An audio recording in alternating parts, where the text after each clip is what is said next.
மனமாய் இணைந்திடுவோம், இயேசுவுடன் நாம் வாழ்ந்திடுவோம், ஒன்று கூடி வளர்ந்திடுவோம், இயேசுவையே உயர்த்திடுவோம். மனமாய் இணைந்திடுவோம், இயேசுவுடன் நாம் வாழ்ந்திடுவோம், ஒன்று கூடி வளர்ந்திடுவோம், இயேசுவையே உயர்த்திடுவோம்.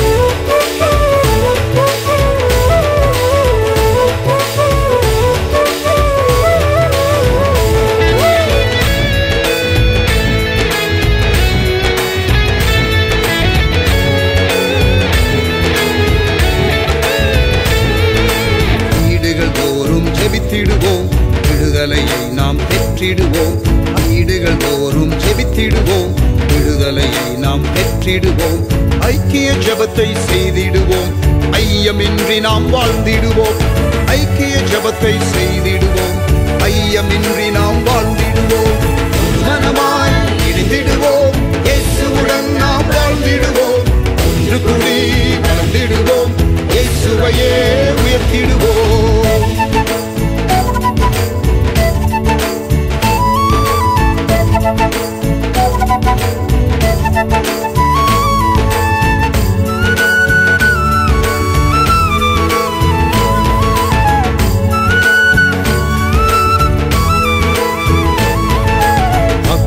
ஆதாயம் செய்திடவே மலைகளை இணைந்தே விரித்திடுவோம், அத்தும ஆதாயம் செய்திடவே மலைகளை இணைந்தே விரித்திடுவோம், திரளாய் மீன்களை வாரிக்கொண்டு திருச்சபையில் தினம் சேர்த்திடுவோம், திரளாய் மீன்களை வாரிக்கொண்டு திருச்சபையில் தினம் சேர்த்திடுவோம், மனமாய் இணைந்திடுவோம், இயேசுவுடன் நாம் வாழ்ந்திடுவோம், ஒன்று கூடி வளர்ந்திடுவோம், இயேசுவையே உயர்த்திடுவோம்.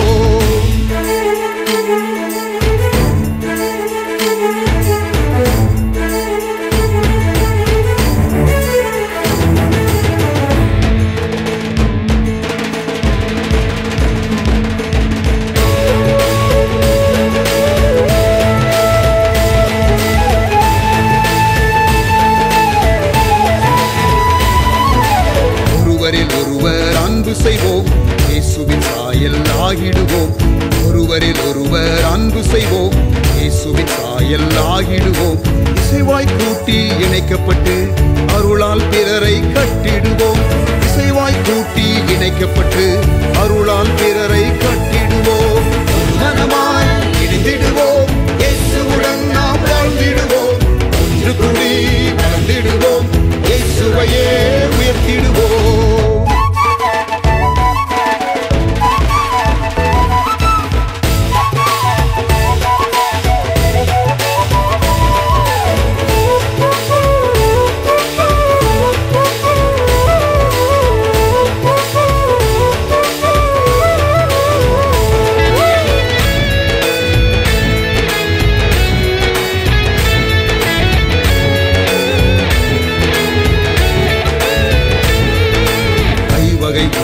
இணைந்திடுவோம், பூரண நிறைவை அடைந்திடுவோம், ஐவகை ஊழியர் இணைந்திடுவோம், பூரண நிறைவை அடைந்திடுவோம், கரைதிரையற்ற மணவாட்டியாய் மணவாளன் இயேசுவை சந்திப்போமே, கரைதிரையற்ற மணவாட்டியாய் மணவாளன் இயேசுவை சந்திப்போமே, மனமாய் இணைந்திடுவோம், இயேசுவுடன் நாம் வாழ்ந்திடுவோம், ஒன்று கூடி வளர்ந்திடுவோம், இயேசுவையே உயர்த்திடுவோம்.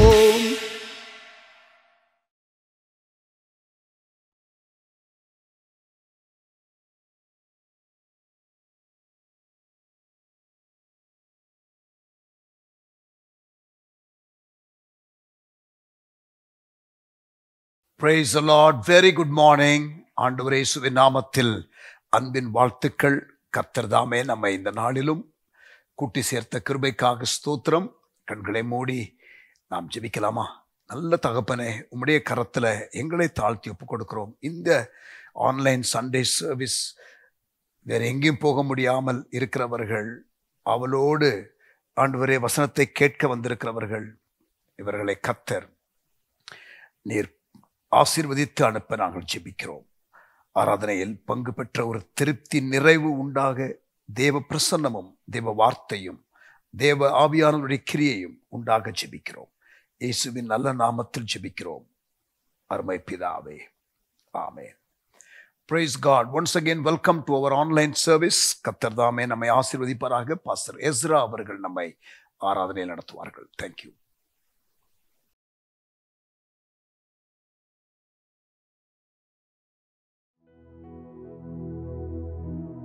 Hallelujah, praise be to God. இயேசு கிறிஸ்துவின் ஈடேற்ற நாமத்தில் உங்கள் யாவரையும் சந்திப்பதில் மிகுந்த மகிழ்ச்சி. தேவனை ஆராதிக்கிற நம்முடைய வாழ்க்கையிலே ஆண்டவர் நம்மோடு கூட இருந்து நம்முடைய எல்லா சூழ்நிலைகளையும் அவர் பார்க்கிறவராய் இருக்கிறார். ஆண்டவரை முழு இருதயத்தோடும் தேடுகிறவர்களுக்கு மிகுந்த ஆசீர்வாதம் என்று வேதம் சொல்லுகிறது. கர்த்தரை நான் எக்காலத்திலும் ஸ்தோத்தரிப்பேன், அவர் துதி எப்பொழுதும் என் வாயில் இருக்கும். சங்கீதக்காரனாகிய தாவீது கர்த்தருக்கு ஒரு புது பாட்டை பாடுவேன், அவர் அதிசயங்களை செய்திருக்கிறார் என்று சொல்லி ஆண்டவரை விவரித்து சொல்லுகிற அநேக வசனங்களிலே நாம் படிக்கிறோம். என அன்பானவர்களே, இந்த உலகத்திலே நாம் ஒன்றே ஒன்றுதான் கடைசி வரைக்கும் அழியாத ஒரு காரியத்தை செய்கிறோம். அது என்னவென்று சொன்னால் தேவனை ஆராதிப்பது மட்டும்தான். இங்க கண்ணை மூடினாலும் பரலோகத்தில் போய் நாம் ஓயாமல் அவரை ஆராதனை செய்யதான் போகிறோம். இது ஒரு நாளும் அழிவதில்லை. காரணம், தேவன் இப்படிப்பட்ட ஒரு ஸ்லாக்கியத்தை தருவதற்காகவே இந்த ஜனத்தை எனக்கு என்று ஏற்படுத்தினேன், இவர்கள் எல்லாரும் என்னுடைய துதியை சொல்லி வருவார்கள் என்று தேவன் ஒவ்வொருவருக்கும் வாக்குத்தத்தம் பண்ணினார். எனக்கு அன்பானவர்களே, அவருடைய கிருபை, அவருடைய இரக்கம், அவருடைய தயவு, இவை எல்லாவற்றையும் நாம் நினைத்து பார்த்து தேவனுக்கு நாம் நன்றி செலுத்தும் பொழுது, அதுவும் ஆண்டவர் படைத்த இந்த நல்ல நாளிலே ஆண்டவருக்கு நல்ல நல்ல துதிபலிகளை செலுத்தி நாம் தேவனுக்கு மகிமை செலுத்தும் பொழுது நிச்சயமாகவே ஆண்டவர் வானத்தின் ஆசீர்வாதத்தினாலே நம்மை நிறைக்க அவர் வல்லமையுள்ளவராயிருக்கிறார். நம்மை இம்மட்டுமாய் காத்த கிருபை, இம்மட்டுமாய் நடத்தின கிருபை, ஆண்டவருடைய கிருபைகளுக்கு அளவில்லை என்று வேதம் சொல்லுகிறது. அவரே நம்முடைய வாழ்க்கையின் மையமாயிருக்கிறார். அப்பா, உம்முடைய கிருபைகளாலே என்னை காத்து கொண்டீங்க, வழி நடத்தி கொண்டீங்க, வியாதி நேரத்தில் என்னோடு கூட இருந்தீங்க. சேர்ந்து பாடி தேவனுடைய நாமத்தை மகிமைப்படுத்துவோம்.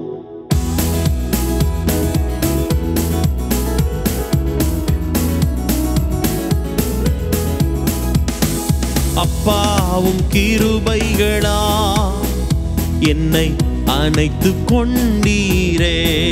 கைத்தட்டி போடலாமா? அப்பாவும் கிருபைகளா என்னை காத்து கொண்டீரே. அப்பாவும் கிருபைகளா என்னை காத்து கொண்டீரே. அப்பாவும் கிருபைகளா என்னை அணைத்து கொண்டீரே. சொல்லுவோமா? தாங்கி நடத்திடும் கிருபை இது, தாழ்வில் நினைத்த கிருபை இது, தாங்கி நடத்தும் கிருபை இது, தாழ்வில் நினைத்த கிருபை இது. தந்தையும் தாயும் கைவிட்டாலும் தயவாய் தாங்கும் கிருபை இது. தந்தையும் தாயும் கைவிட்டாலும் தயவாய் காக்கும் கிருபை இது. அப்பாவும் கிருபைகளால் இதுவரை நடத்தி வந்தார், காத்து கொண்டீரே. அப்பாவும் கிருபைகளா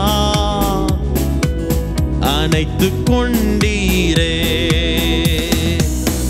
என்னை நினைக்கும் கிருபை இது, என்னை நடத்தும் கிருபை இது. பாடுவோமா? என்னை நினைக்கும் கிருபை இது, என்னை நடத்தும் கிருபை இது. தந்தை போல தோளில் சுமந்து என்னை நடத்தும் கிருபை இது. ஆமென். தந்தையை போல தோளில் சுமந்து என்னை நடத்தும் அப்பா கிருபையினாலே. அப்பாவும் கிருபைகளா காத்து கொண்டீரே. அப்பாவும் கிருபைகளா, அப்பாவும் கிருபைகளா அணைத்து கொண்டீரே. வியாதி நேரத்தில் பாடுவோம். வியாதி நேரத்தில் காத்த கிருபை, விடுதலை விடுதலை கொடுத்த தேவ கிருபை, வியாதி நேரத்தில் காத்த கிருபை, விடுதலை தந்த தேவ கிருபை நினைத்து பாடுவோமா? சூழ்நிலைகள் மாறினாலும் மாறாமல் தாங்கிடும் கிருபை இது. சூழ்நிலைகள் மாறினாலும் மாறாமல் தாங்கிடும் கிருபை இது. அப்பாவும் கிருபைகளா அனைத்து கொண்டி.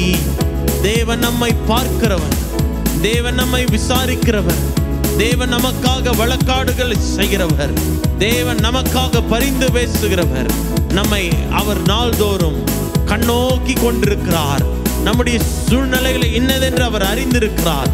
2 கைகளை உயர்த்தி, ஆண்டவரே, நீர் என் பேரில வைத்திருக்கிற நினைவுகளை அறிந்திருக்கிறேன் என்று சொன்னீரே, அது தீமைக்கல்ல, சமாதானத்துக்கு ஏதுவான நினைவுகள் என்று சொன்னீரே. இந்த நேரத்தில் உம்மை துதிக்கும் பொழுது என்னை ஒரு விசையாய் கண்ணோக்கி பார்ப்பீராக கேட்போமா?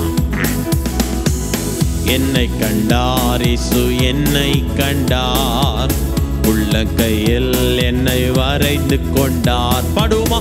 என்னை கண்டார் இயேசு, என்னை கண்டார், உள்ளங்கையில் என்னை வரைந்து வைத்தார்.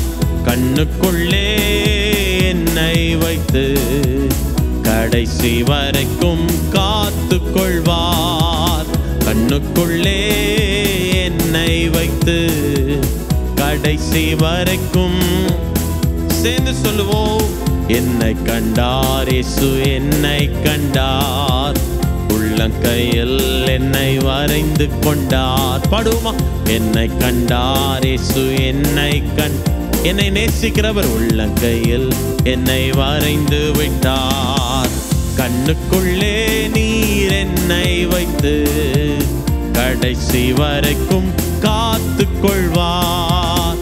கண்ணுக்குள்ளே நீர் என்னை வைத்து கடைசி வரைக்கும் 2 கையை உயர்த்தி, இயேசு என் ஜீவன், இயேசு என் தேவன், இயேசுதான் எனக்கு எல்லாம் எல்லாம். இயேசு என் ஜீவன், இயேசு என் தேவன், இயேசுதான் எனக்கு எல்லாம் எல்லாம். சொல்லுவோமா? இயேசு என் ஜீவன், இயேசு என் தேவன், இயேசுதான் எனக்கு எல்லாம் எல்லாம். இயேசு என் ஜீவன், இயேசு என் தேவன், இயேசுதான் எனக்கு எல்லாம் எல்லாம். என்னை நோக்கி கூப்பிடு, அறியாததும் எட்டாததுமான மிகப்பெரிய காரியங்களை செய்வேன் ஆண்டவர் சொன்னாரே. ஆண்டவரை நோக்கி கூப்பிடும் பொழுது நினைப்பதற்கும் வேண்டுவதற்கும் மிகவும் அதிகமாய் செய்கிறவர். நெருக்கத்திலே கூப்பிடுகிற நமக்கு விசாலத்தை உண்டு பண்ணுகிறவர், பாதைகளை செவ்வைப்படுத்துகிறவர். உம்மை ஆராதனை செய்கிறோம். அழைத்தேனே நெருக்கத்திலே, அன்போடு சேவி கொடுத்தீ, ஆபத்து காலத்திலே அரணான துணையானீர். படுமா? அழைத்தேனே நெருக்கத்திலே, அன்போடு சேவி கொடுத்தீ, ஆபத்து காலத்திலே அரணான துணையானீ. ஆத்துமத்தில் என்னை முழு மனதுடன் அரவணைத்தாரே, அன்பை அளித்தாரே. ஆத்துமத்தில் என்னை முழு மனதுடன் அரவணைத்தாரே, அன்பை அளித்தாரே. கைகளை உயர்த்தி, இயேசு நேசிக்கிறார், அவர் அன்பாய் நேசிக்கிறார். படுமா?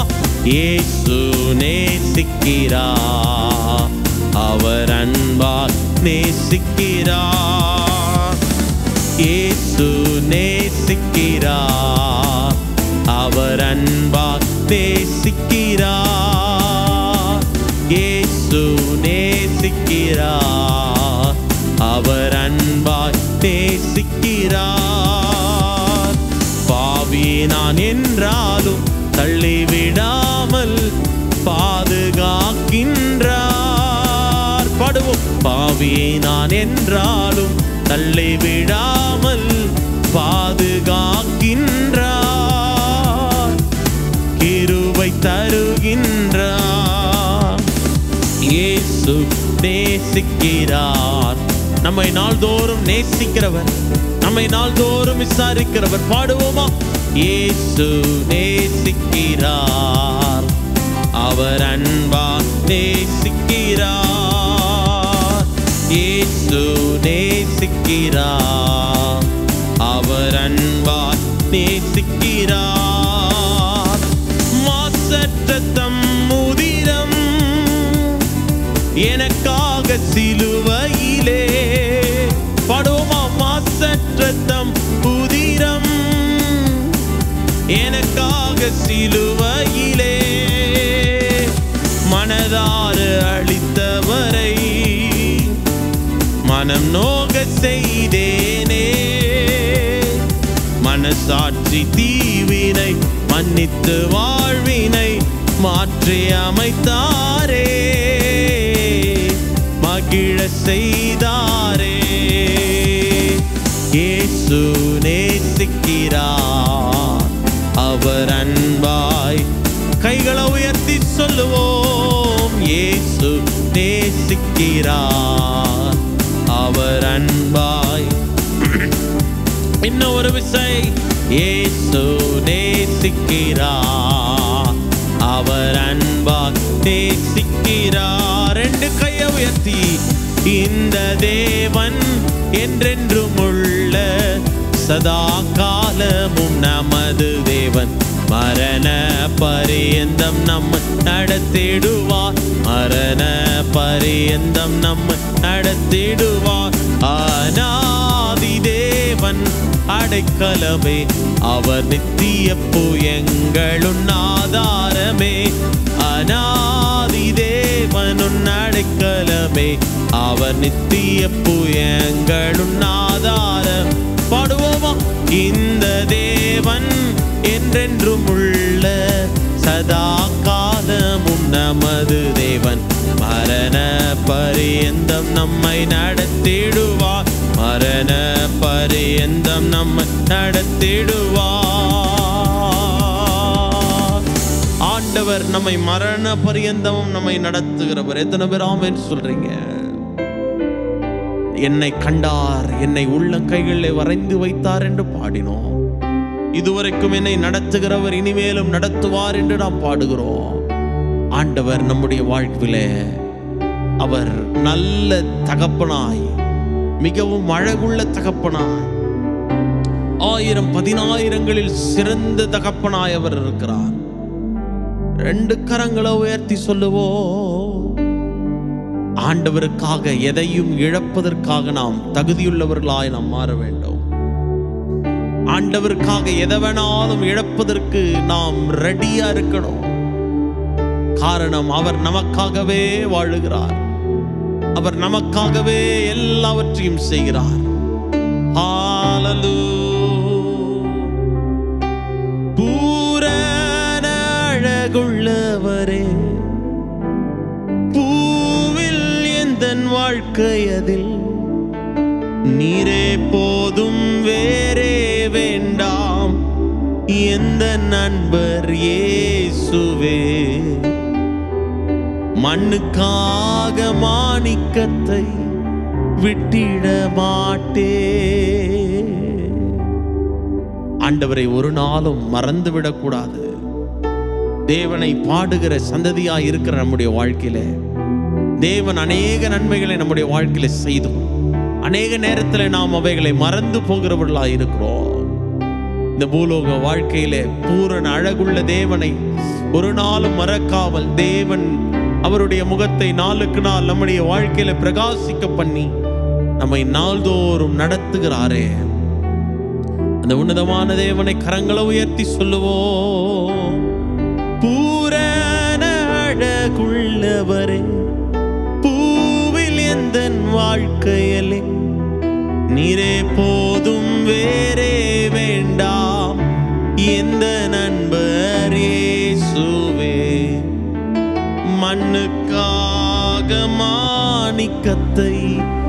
விட்டிட மாட்டே.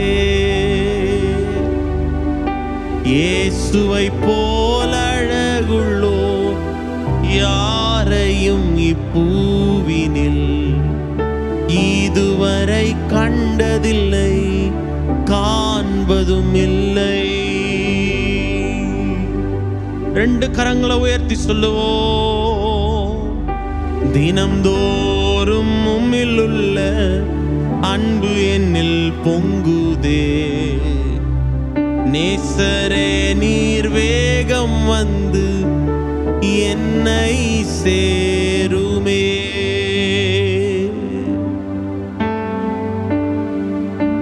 மண்ணுக்காக மாணிக்கத்தை விட்டிட மாட்டே. ஆண்டவரே நீர் என் கூடவே இருங்கப்பா. நீர் என்னை நடத்துங்க ஆண்டவரே. மகா வறட்சியான காலங்களிலேயும் நீர் என்னை நித்தமும் நடத்துகிறீரே. என்னோட கூட இருப்பீராக. கடைசியா கரங்களை உயர்த்தி சொல்லுவோம். என்னோடிரும் என்னோடிரும் அன்பின் ரட்சகா என்னோடிரும். என்னில் வல்லமை பலனும் ஒன்றுமே இல்லை. அன்பின் ரட்சகா என்னோடிரும். என்னில் வல்லமை பலனும் ஒன்றுமே இல்லை. அன்பின் ரட்சகா என்னோடிரும்.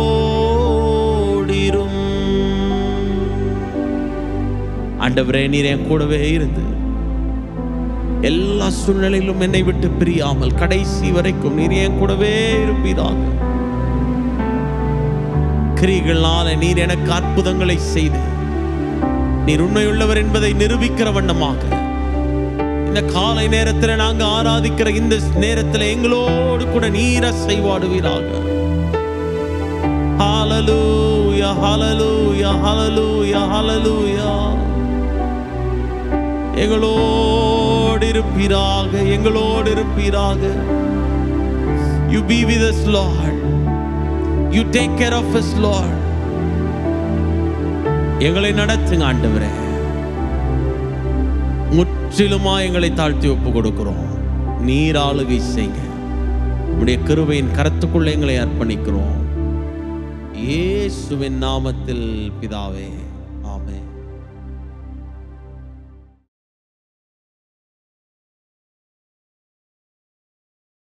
Praise God. Thank you, Pastor Ezra, for leading us in worship. கொஞ்ச நேரம் நம்ம ஜெபிக்க போகிறோம். ஆண்டவர் இந்த விஷன் 2030ல நிறைய முன்னேற்றங்களை கொடுத்து கொண்டு வருகிறார். ஆண்டவருக்கு நன்றி செலுத்துகிறேன். வாரந்தோறும் ஜூம் பிரேயருக்கு வருகிறவர்களுக்கு உங்களுக்கு தெரியும் எவ்வளவு பிரைஸ் பாயிண்டர்ஸ், எவ்வளவு ப்ரோக்ரஸ் அப்டேட் என்பதை. அது போக இன்னும் செய்ய வேண்டியதும் ஏராளம் உண்டு. பட் யூஸ்வலாக இந்த மாதிரி வேலைகளில் சோர்வுகள் வர வாய்ப்புண்டு. when you see the amount of work done and the amount of work unfinished, செய்த வேலைகளும் செய்யப்பட வேண்டிய வேலைகளும் என்று நம்ம கணக்கிட்டு பார்க்கும் பொழுது, இருக்கிற நேரத்தை வைத்து பார்க்கும் பொழுது நேச்சுரலாக நமக்கு எப்படி முடியும் என்ற எண்ணங்களும் பயங்களும், முடியாது என்ற எதிர்மறை சிந்தையும் வரக்கூடும். But that is where the God factor is very important. அங்கே தான் தெய்வ ஆக்கக்கூறு மிக மிக முக்கியம். கல்லை புரட்டுவது நம்முடைய வேலை, லாசருவை வெளியே எழுப்புவது அவருடைய வேலை. தண்ணீர் ஜாடிகளை நிரப்புவது நம்முடைய வேலை, அதை திராட்சரசமாக மாற்றுவது அவருடைய வேலை. கோலை நீட்டுவது நம்முடைய வேலை அல்லது மோசேயினுடைய வேலை.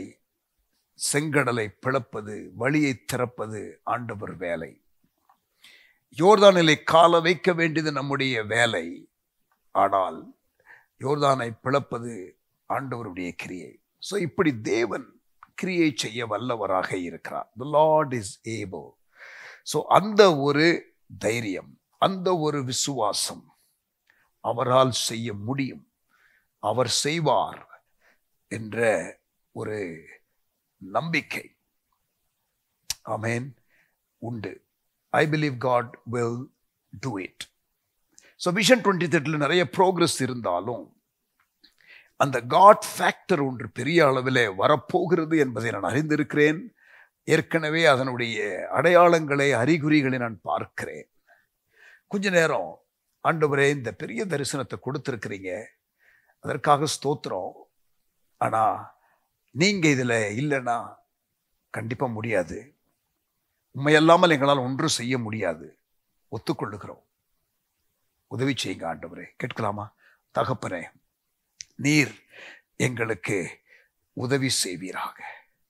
Lord help us. தேவனே, நீர் எங்களுக்கு அனுக்கிரகம் செய்வீராக. விஷன் 2030 இதுவரை நாங்கள் பார்த்த ப்ரோக்ரஸ்க்காக ஸ்தோத்திரம். But Lord, we know without you it is impossible. உம்மை அல்லாமல் எங்களால் ஒன்றும் செய்ய முடியாது. உங்க கிருபை, உங்க தயவு, உங்க அனுக்கிரகம் தொடர்ந்து தேவை. கல்லை புரட்டுகிற வேலை, கோலை நீட்டுகிற வேலை, காலை வைக்கிற வேலை, கற்சாடிகளை நிரப்புகிற வேலை போன்ற எளிய வேலைகளை எங்களுக்கு கொடுத்து முடியாத காரியங்களை நீர் செய்து பார்ட்னர்ஷிப் என்று சொல்லுகிற எங்கள் அன்பின் தெய்வமே, உமக்கு ஸ்தோத்திரம். இந்த விஷன் 2030 நாங்கள் உம்முடைய லீடிங் படி செய்ய வேண்டிய காரியம், உம்முடைய லீடிங்கை பெற்று நாங்கள் செய்கிற காரியங்களை நீர் கனப்படுத்தி அற்புதங்களாலும் அடையாளங்களாலும் காரியங்களை உறுதிப்படுத்துவீர் என்பதை நாங்கள் நிச்சயம் நம்புகிறோம். Thank you Lord for your grace. உம்முடைய கிருபைக்காக நாங்கள் நன்றி செலுத்துகிறோம். இன்றைக்கும் நீர் எங்களை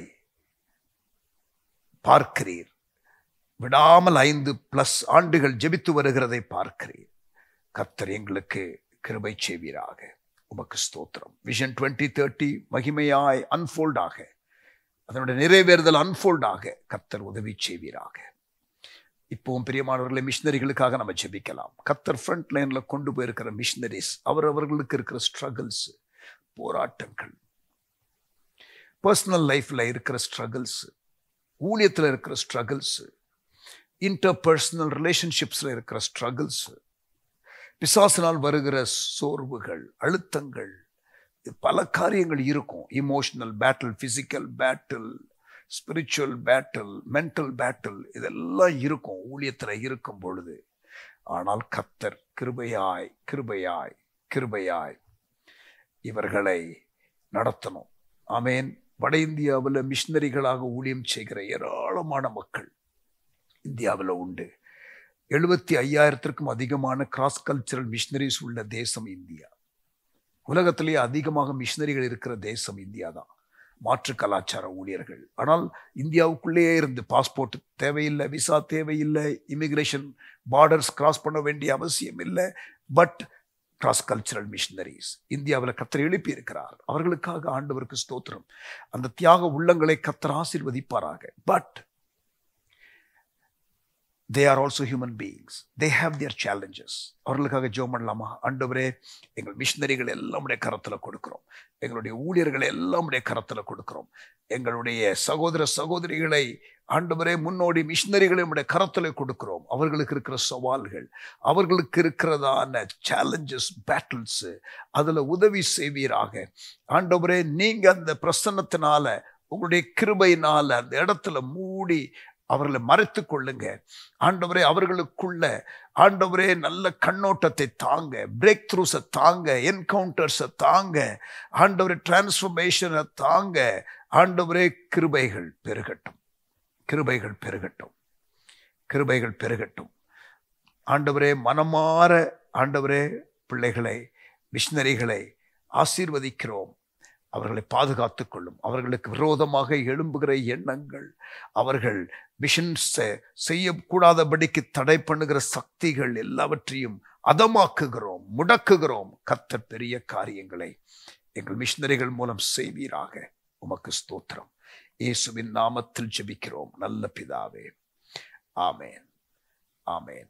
அடுத்த வாரம் IMA கான்ஃபரன்ஸ் வருகிற வாரம் ஹைதராபாத்ல நடக்கிறது. எல்லா மிஷனரி ஆர்கனைசேஷன்ஸும் இணைந்து இருக்கிற ஒரு அசோசியேஷன், இந்தியா மிஷன்ஸ் அசோசியேஷன் ஹைதராபாத்ல நடக்கிறது. அதற்கு நான் போகிறேன். ஜெபித்துக் கொள்ளுங்கள். அந்த கான்ஃபரன்ஸ்க்காக ஜெபியுங்கள். எல்லா மிஷனரி ஆர்கனைசேஷன்ஸும் FMPB, IEM, BYM, Vishwavani, GEMS எல்லாம் இருக்கிற ஒரு நெட்வொர்க். கர்த்தர் அதை ஆசீர்வதிக்கும்படி ஜெபித்துக் கொள்ளுங்கள். கர்த்தர் நாமம் மகிமைப்படுவதாக. ஆமேன். ஒரு பாடலை பாடுவோம். அமர்ந்து காத்திருப்பேன் என்ற ஒரு பாடல். Pastor Jude. தேங்க்யூ.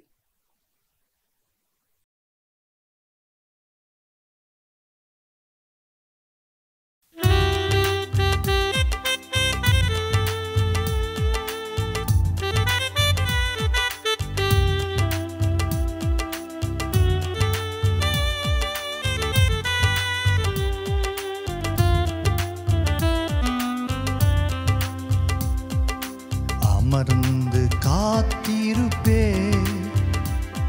என் அப்பாவின் சமூகத்திலே. அமர்ந்து காத்திருப்பே என் அப்பாவின் சமூகத்திலே. அவர் பேச நான் கேட்பேன், அதுதான் என் ஜெப நேரம். நான் பேச அவர் கேட்பார், அதுதான் என் ஜெப நேரம். அவர் பேச நான் கேட்பேன், அதுதான் என் ஜெப நேரம். நான் பேச அவர் கேட்பார், அதுதான் என் ஜெப நேரம். அதிகாலையில் வாஞ்சையோடே அவர் பாதம் அமர்ந்திடுவே. அதிகாலையில் வாஞ்சையோடே அவர் பாதம் அமர்ந்திடுவே. துதித்திடுவே தூயரையே, துரிதமாய் வந்திடுவா. துதித்திடுவே தூயனையே, துரிதமாய் வந்திடுவார். அவர் பேச நான் கேட்பேன், அதுதான் என் ஜெப நேரம். நான் பேச அவர் கேட்பார், அதுதான் என் ஜெப நேரம். அவர் பேச நான் கேட்பேன், அதுதான் என் ஜெப நேரம். நான் பேச அவர் கேட்பார், அதுதான் என் ஜெப நேரம்.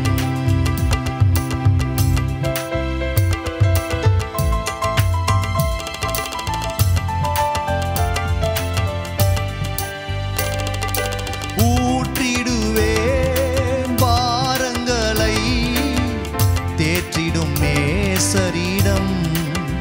சொல்லுவோம். ஊற்றிடுவேன் பாரங்களை, தேற்றிடும் நேசரிடம். துடைத்திடுவார் கண்ணீரை, தூயனை துதித்திடுவே. துடைத்திடுவார் கண்ணீரை, தூயனை துதித்திடுவே. அவர் பேச நான் கேட்பேன், அதுதான் என் ஜெப நேரம். நான் பேச அவர் கேட்பார், அதுதான் என் ஜெப நேரம். அவர் பேச நான் கேட்பேன், அதுதான் ஜெப நேரம். நான் பேச அவர் கேட்பார், அதுதான் என் ஜெப நேரம்.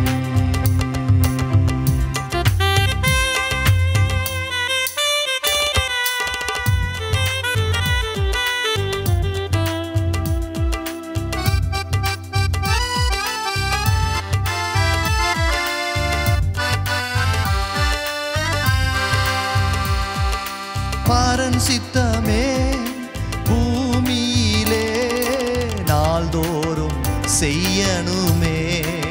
சொல்லுவோம், பாரன் சித்தமே பூமியிலே நாள்தோறும் செய்யணுமே.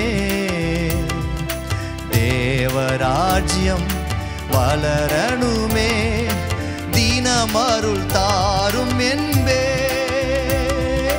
தேவராஜ்யம் வளரணுமே, தினமருள் தாரும் என்பேன். அவர் பேச நான் கேட்பேன், அதுதான் என் ஜெப நேரம்.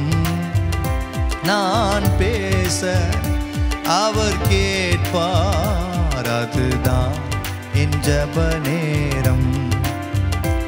அவர் பேச நான் கேட்பேன், அதுதான் என் ஜெப நேரம். நான் பேச அவர் கேட்பார், அதுதான் என் ஜெப நேரம். அமர்ந்து காத்திருப்பேன் என் அப்பாவும் சமூகத்திலே. அமர்ந்து காத்திருப்பேன் என் அப்பாவும் சமூகத்திலே. அவர் பேச நான் கேட்பேன், அதுதான் என் ஜெப நேரம். நான் பேச அவர் கேட்பார், அதுதான் என் ஜெப நேரம். அவர் பேச நான் கேட்பேன், அதுதான் என் ஜெப நேரம். நான் பேச அவர் கேட்பார், அதுதான் என் ஜெப நேரம்.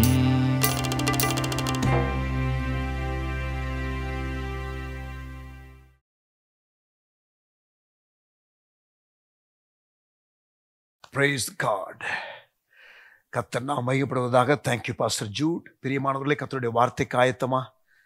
இதனுடைய வார்த்தையை கேட்கலாமா?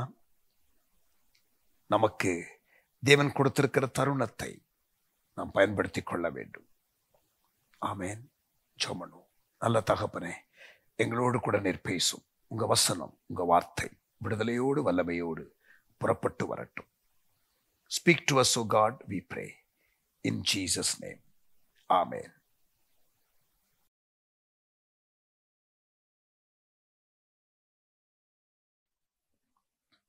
நாம் வாழுகிற காலம் கடைசி காலம். வேதத்திலே சொல்லப்பட்டிருக்கிற எல்லா கடைசி கால அடையாளங்களும் நிறைவேறி கொண்டிருக்கிறதான ஒரு காலம். Prophetic scriptures, வேதாகமத்தில் சொல்லப்பட்ட தீர்க்க தரிசன வசனங்கள், அதை நாம் உன்னிப்பாக ஆராய்ந்து அதை அறிந்து கொள்ளுவோமானால் இது கடைசி காலம். உலகத்திலே உங்களுக்கு அரசியல் தலைவர்கள், படித்த மேதைகளுடைய கருத்துக்கள், ஊடகங்களிலே வருகிறதான தகவல்கள், அதை வைத்து நீங்கள் அல்லது அவர்கள் கணிக்கிற, அவர்கள் சொல்லுகிற காரியங்களை வைத்து நீங்கள் இப்படித்தான் உலகம் இருக்கும் என்று நீங்கள் நம்பக்கூடாது. கர்த்தருடைய பிள்ளைகள், வேத வசனத்திலே சொல்லப்பட்டிருக்கிற தீர்க்க தரிசன வசனங்களை நன்றாக நான் ஒன்றை விளக்கி சொல்ல விரும்புகிறேன் அல்லது பிரித்து காட்ட விரும்புகிறேன். தீர்க்க தரிசனம் வேற, தீர்க்க தரிசன வசனம் என்பது வேற. ப்ராஃபசி என்பது வேற, ப்ராஃபெட்டிக் ஸ்கிரிப்சர் என்பது வேற. தீர்க்க தரிசன வரத்தை நான் நம்புகிறேன். தீர்க்கதரிசி என்ற ஒரு லீடர்ஷிப் ரோலையும் நான் பிப்ளிக்கலா பார்க்கும் பொழுது அது தேவை என்று நான் உணர்கிறேன். ஆனால் தீர்க்க தரிசனமோ, ஒரு தீர்க்கதரிசி வாயிலிருந்து வருகிற வார்த்தையோ, அப்படி வரும் பொழுது அதை நாம் நிதானிக்க வேண்டும் என்று வேதம் சொல்லுகிறது. The Bible is very clear that when we receive a prophecy, we should judge. நல்ல கவனிங்க, நாம் தீர்க்க தரிசியை நிதானிக்க கூடாது, ஆனால் அவர்கள் சொல்லுகிற தீர்க்க தரிசனத்தை நாம் நிதானிக்க வேண்டும். We should not judge the prophet, for God will judge the prophet. But the prophecy must be judged. கவனிங்க, 1 கொரிந்தியர் 14 அதிகாரம் 29 வசனம். 1 Corinthians chapter 14 and verse 29. தீர்க்கதரிசிகள் 2 பேராவது 3 பேராவது பேசலாம். அதாவது சபை கூடி வரும்பொழுது நடக்கிற காரியங்களை குறித்து இங்கே பவுல் கொரிந்து சபைக்கு எழுதுகிறார். அப்படி தீர்க்கதரிசிகள் 2 பேராவது 3 பேராவது பேசலாம், மற்றவர்கள் நிதானிக்க கடவர்கள். இங்கிலீஷ் பைபிள்ல let others judge. So prophetic scriptures வேற, prophecy வேற என்று சொன்னேன். prophecy என்றால் அது ஒரு ஆவிக்குரிய வரம். ஒரு தீர்க்கதரிசியாக ஒருவர் இருந்தால் அவர் சொல்லுகிற வார்த்தை அது நேரடியாக தேவனுடைய வசனத்திலே இருக்கிறதான வார்த்தை கிடையாது. ஆனால் தேவன் சொன்னார், தேவனிடத்திலிருந்து நான் கேட்டேன் என்று உச்சரிக்கிறதான வார்த்தைகள். அது சரியாகவும் இருக்கலாம், சில நேரத்தில் அவர்கள் தவறாகவும் தேவன் சொன்னார் என்று நினைத்து சொல்லிவிடவும் முடியும். ஆகவேதான் சபையானது தீர்க்க தரிசன வார்த்தையை நிதானிக்க வேண்டும் என்று அங்கே சொல்லப்பட்டு இருக்கிறது. ஆனால் தீர்க்க தரிசன வசனங்கள் என்பது வேத வசனத்திலேயே வரப்போகிற காரியங்களை குறித்து தீர்க்க தரிசனமாக சொல்லப்பட்டு இருக்கிறதே அது. Prophetic scriptures are scripture passages where there is a clear foretelling of the events to come. வரப்போகிற நிகழ்வுகளை முன்னறிவிக்கிறதான தீர்க்க தரிசன வசனங்கள். கடைசி காலத்தை குறித்து இயேசு தீர்க்க தரிசனமாக சொன்னதை வசனத்திலே நாம் பார்க்கிறோம். அது தீர்க்க தரிசன வசனம். It is prophetic scripture. அது வசனத்திலிருந்து எடுக்கப்பட்டபடியினாலே அதை நாம் நிதானிக்க வேண்டிய அவசியம் கிடையாது. அது ஏற்கனவே சோதிக்கப்பட்ட ஒரு காரியம்தான். The word of God is already tested. We need not test the word of God. We must test the ministry of a person if it was genuine. But when it comes to the word of God, we should embrace it as it is. நல்ல கவனிங்க, சங்கீதம் 12:6, Psalm 12 and verse 6. கர்த்தருடைய சொற்கள் மண் குகையிலே 7 தரம் உருக்கி புடமிடப்பட்ட வெள்ளிக்கொப்பான சுத்த சொற்களாக இருக்கிறது. The word of God has been tested, has been purified, and it is clean. சுத்த சொற்களாக இருக்கிறது. சங்கீதம் 119 140. Psalm 119 and verse 140. நான் வாசிக்கிறேன். 119 சங்கீதம் 140 வசனம். உமது வார்த்தை மிகவும் புடமிடப்பட்டது, உமது அடியேன் அதில் பிரியப்படுகிறேன். உம்முடைய வார்த்தை மிகவும் புடமிடப்பட்டது, உமது அடியேன் அதில் பிரியப்படுகிறேன்.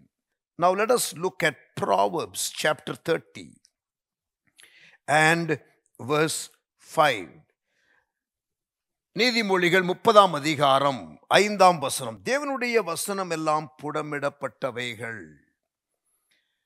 தேவனுடைய வசனம் எல்லாம் புடமிடப்பட்டவைகள். சங்கீதம் 119 140, சங்கீதம் 12 6, நீதிமொழிகள் 30 அதிகாரம் 5 வசனம் ஆகிய இடங்களிலே வேத வசனம் எத்தன்மை உடையது என்பதை நாம் வாசிக்கிறோம். ஆக இந்த வேத வசனத்துல தீர்க்க தரிசனமாக சொல்லப்பட்ட காரியங்கள் இருக்கிறதே, வரப்போகிற நிகழ்வை முன்னறிவிக்கிற காரியங்கள் இருக்கிறதே, அதை நாம் அப்படியே விசுவாசிக்கலாம். இந்த வசன அடிப்படையில் சொல்லப்பட்ட தீர்க்க தரிசனங்கள், அதை குறித்து நமக்கு சரியான ஒரு அறிவு இருக்க வேண்டியது அவசியம். குறிப்பாக இந்த கடைசி காலத்திலே வாழுகிற நாம், கடைசி காலத்திலே ஏராளமான ஆபத்துகள் இருக்கும் என்றும் இதே வேதம் சொல்லுகிறது. கடைசி காலத்திலே பலவிதமான வஞ்சகம் இருக்கும் என்று வேதம் எச்சரிக்கிறது. கள்ள கிறிஸ்துக்கள் வருவார்கள் என்று வேதம் சொல்லுகிறது. கள்ள தீர்க்கதரிசிகள் வருவார்கள் என்று வேதம் சொல்லுகிறது. கூடுமானால் தெரிந்து கொள்ளப்பட்டவர்களையும் வஞ்சிக்கத்தக்க பெரிய அடையாளங்களையும் அற்புதங்களையும் அவர்கள் செய்வார்கள் என்றும் சொல்லப்பட்டு இருக்கிறது. கடைசி காலத்தில் பிசாசு மிக வேகமாய் செயல்படுவான் என்றும் சொல்லப்பட்டு இருக்கிறது. இப்படிப்பட்டதான கொடிய காலங்கள், கடைசி காலத்தில் மக்கள் கொடியவர்களாக இருப்பார்கள் என்றும் வேதம் சொல்லுகிறது. இப்படி கொடிய காலங்களிலே வாழுகிற நாம், வாழுகிற காலத்தை நாம் நிதானியாமற் போனால், if we fail to understand the times and the seasons we are living in, it is not good. In fact, Jesus expects us to have a clear understanding of the times and the seasons. நாம் வாழுகிற காலத்தை குறித்து நாம் நிதானிக்க வேண்டும் என்று இயேசு விரும்புகிறார். லூக்கா 12 அதிகாரம் 54 56 வாசிக்கிறேன். I will read Luke chapter 12 verses 54 to 56. பின்பு அவர் ஜனங்களை நோக்கி, மேற்கே மேகம் எழும்புகிறதை நீங்கள் காணும்போது மழை வரும் என்று சொல்லுகிறீர்கள், அந்தபடியும் ஆகும். தென்றல் அடிக்கிறதை நீங்கள் காணும் போது உஷ்ணம் உண்டாகும் என்று சொல்லுகிறீர்கள், அந்தபடியும் ஆகும். மாயக்காரரே, பூமியின் தோற்றத்தையும் வானத்தின் தோற்றத்தையும் நிதானிக்க உங்களுக்கு தெரியுமே, இந்த காலத்தையோ நிதானியாமற் போகிறது என்ன? காலத்தை உங்களுக்கு நிதானிக்க தெரியவில்லையே என்று சொல்லி ஆண்டவர் அங்கே சற்று கோபப்படுகிறதை நாம் வாசிக்க முடியும். பாருங்கள், இந்த தீர்க்க தரிசன வசனம் என்று நான் சொல்லும் பொழுது, தானியேல் எழுதின புஸ்தகம் டேனியல் சாப்டர் 9, தானியேலே ஒரு தீர்க்கதரிசி தான். ஆனால் இந்த தானியேல் தீர்க்க தரிசன புஸ்தகத்தில் தானியேலுடைய ஒரு அனுபவத்தை, அணுகுமுறையை நாம் இங்கே பார்க்க போகிறோம். எடுத்துக்கொள்ளுங்கள், தானியேல் 9 அதிகாரம். பாபிலோனிலே இவர்கள் அடிமைத்தனத்திலே இருக்கிறார்கள். They are in exile, they are in captivity, they are in Babylon. நல்ல கவனிங்க. அங்கே இருக்கும் பொழுது 9 அதிகாரம், டேனியல் சாப்டர் 9 and verse 1. கல்தேயருடைய ராஜ்யத்தின் மேல் ராஜாவாக்கப்பட்ட மேதிய குலத்தானாகிய ஆகாஸ்வேருவின் புத்திரனான தரியு ராஜ்யபாரம் பண்ணுகிற முதலாம் வருஷத்திலே, a certain time during the exile, Daniel is writing this, and let us look at verse 2. தானியேல் 9ஆம் அதிகாரம் 2ஆம் வசனம். தானியேலாகிய நான், கவனிங்க, அவர் சொல்லுகிறார், தானியேலாகிய நான் எருசலேமின் பாழ்கடிப்புகள் நிறைவேறி தீர 70 வருஷம் செல்லும் என்று கர்த்தர் எரேமியா தீர்க்கதரிசியோடே சொல்லிய வருஷங்களின் தொகையை புஸ்தகங்களால் அறிந்து கொண்டேன். என்ன சொல்றாரு? புஸ்தகங்களால் அறிந்து கொண்டேன். எரேமியா எழுதி வைத்த அந்த தீர்க்கதரிசன வார்த்தைகளை இவன் புரட்டி பார்க்கிறான். He is going through the book of Jeremiah. Of course, it was not in printed form like what we have, but Jeremiah had documented that. நல்ல கவனிங்க, தீர்க்கதரிசியோடு சொல்லிய வருஷங்களின் தொகையை புஸ்தகங்களால் அறிந்து கொண்டேன். எரேமியா தீர்க்கதரிசன புஸ்தகத்துல நீங்கள் வாசித்தால், நான் உங்களுக்கு ரெஃபரன்ஸ் காட்டுறேன் எதை அவர் சொல்லுகிறார். எரேமியா 29ஆம் அதிகாரம், Jeremiah chapter 29 and verse 10. எரேமியா 29:10. பாபிலோனிலே 70 வருஷம் நிறைவேறின பின்பு நான் உங்களை சந்தித்து உங்களை இவ்விடத்துக்கு திரும்பி வர பண்ணும்படிக்கு உங்கள் மேல் என் நல்வார்த்தையை நிறைவேற பண்ணுவேன் என்று கர்த்தர் சொல்லுகிறார். எரேமியா என்ன சொன்னார் என்றால், 70 வருஷம் நீங்கள் அங்கே இருப்பீர்கள், அதற்கு பிறகு நான் உங்களை சந்திப்பேன். The visitation of God, அதனுடைய நேரம், அந்த ஒரு ரிவைவல் டைம், இந்த அடிமைத்தன காலத்திற்கு பிறகு வரக்கூடிய ஒரு ரிவைவல் டைம், சீசன், அந்த காலத்தை தீர்க்கதரிசன வசனத்தின் அறிவினாலே அவன் அறிந்து கொள்ளுகிறான். இதே காரியத்தை எரேமியா 25:11 வாசிக்க முடியும். I will read Jeremiah 25 verse 11. இந்த தேசமெல்லாம் வனாந்திரமும் பாழுமாகும், இந்த ஜாதிகளோ 70 வருஷமாக பாபிலோன் ராஜாவை சேவிப்பார்கள். They will serve the Babylonian king for 70 years. But then after that I will visit them. நான் அவர்களை சந்திப்பேன். அதே போல கவனிங்க, 430 வருஷம் அடிமையாக இருக்க போகிற காரியத்தை ஆபிரகாமின் நாட்களிலேயே தேவன் சொன்னதை நாம் வாசிக்க முடியும். ஆதியாகமம் 15ஆம் அதிகாரத்துல பாருங்க. ஆதியாகமம் 15ஆம் அதிகாரத்துல 13ஆம் வசனம். அப்பொழுது அவர் ஆபிரகாமை நோக்கி, ஆண்டவர் ஆபிரகாமை நோக்கி, இன்னும் ஆபிரகாமுக்கு மகன் கூட இன்னும் பிறக்கவில்லை. Even the first son is not born. And God is speaking to Abraham in Genesis 15 and verse 13. அப்பொழுது அவர் ஆபிரகாமை நோக்கி, உன் சந்ததியார் தங்களுடையதல்லாத அந்நிய தேசத்திலே பரதேசிகளாயிருந்து, இது எகிப்திலே அவர்கள் அடிமைகளாக இருக்க போகிற காரியத்தை தீர்க்க தரிசனமாக முன்னறிவிக்கிறார். ஆண்டவர் முன்னறிவிக்கிறார். கவனிங்க, அத்தேசத்தாரை நீங்கள் சேவிப்பீர்கள். உன்னுடைய சந்ததி அந்நிய தேசத்திலே பரதேசிகளாய் இருந்து அத்தேசத்தாரை சேவிப்பார்கள் என்றும் அவர்களால் 400 வருஷம், நல்ல கவனிங்க, 400 வருஷம் உபத்திரவப்படுவார்கள் என்றும் நீ நிச்சயமாய் அறிய கடவாய். இங்க பாருங்க, ஆபிரகாமின் குமாரனாகிய ஈசாக்கு, ஈசாக்குடைய குமாரனாகிய யாக்கோபு, யாக்கோபுடைய குமாரனாகிய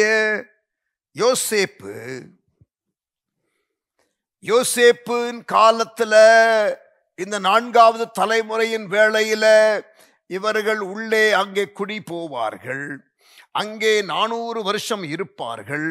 அங்கே யோசேப்பு மரித்து விடுவான். யோசேப்புக்கு பிறகு வருகிறதான ஒரு சந்ததி. கவனிங்க 14ஆம் வசனம். இவர்கள் சேவிக்கும் ஜாதிகளை நான் நியாயம் தீர்ப்பேன், பின்பு மிகுந்த பொருள்களுடனே புறப்பட்டு வருவார்கள். கவனிச்சிங்களா?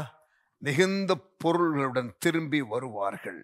எக்ஸோடஸ் ஈவென்ட், மோசேயின் தலைமையில அவர்கள் விடுவிக்கப்பட போகிறார்களே, அந்த காரியத்தை ஆபிரகாமுக்கு ஆண்டவர் வெளிப்படுத்துகிறார். So there are lots and lots of prophetic scriptures in the Bible.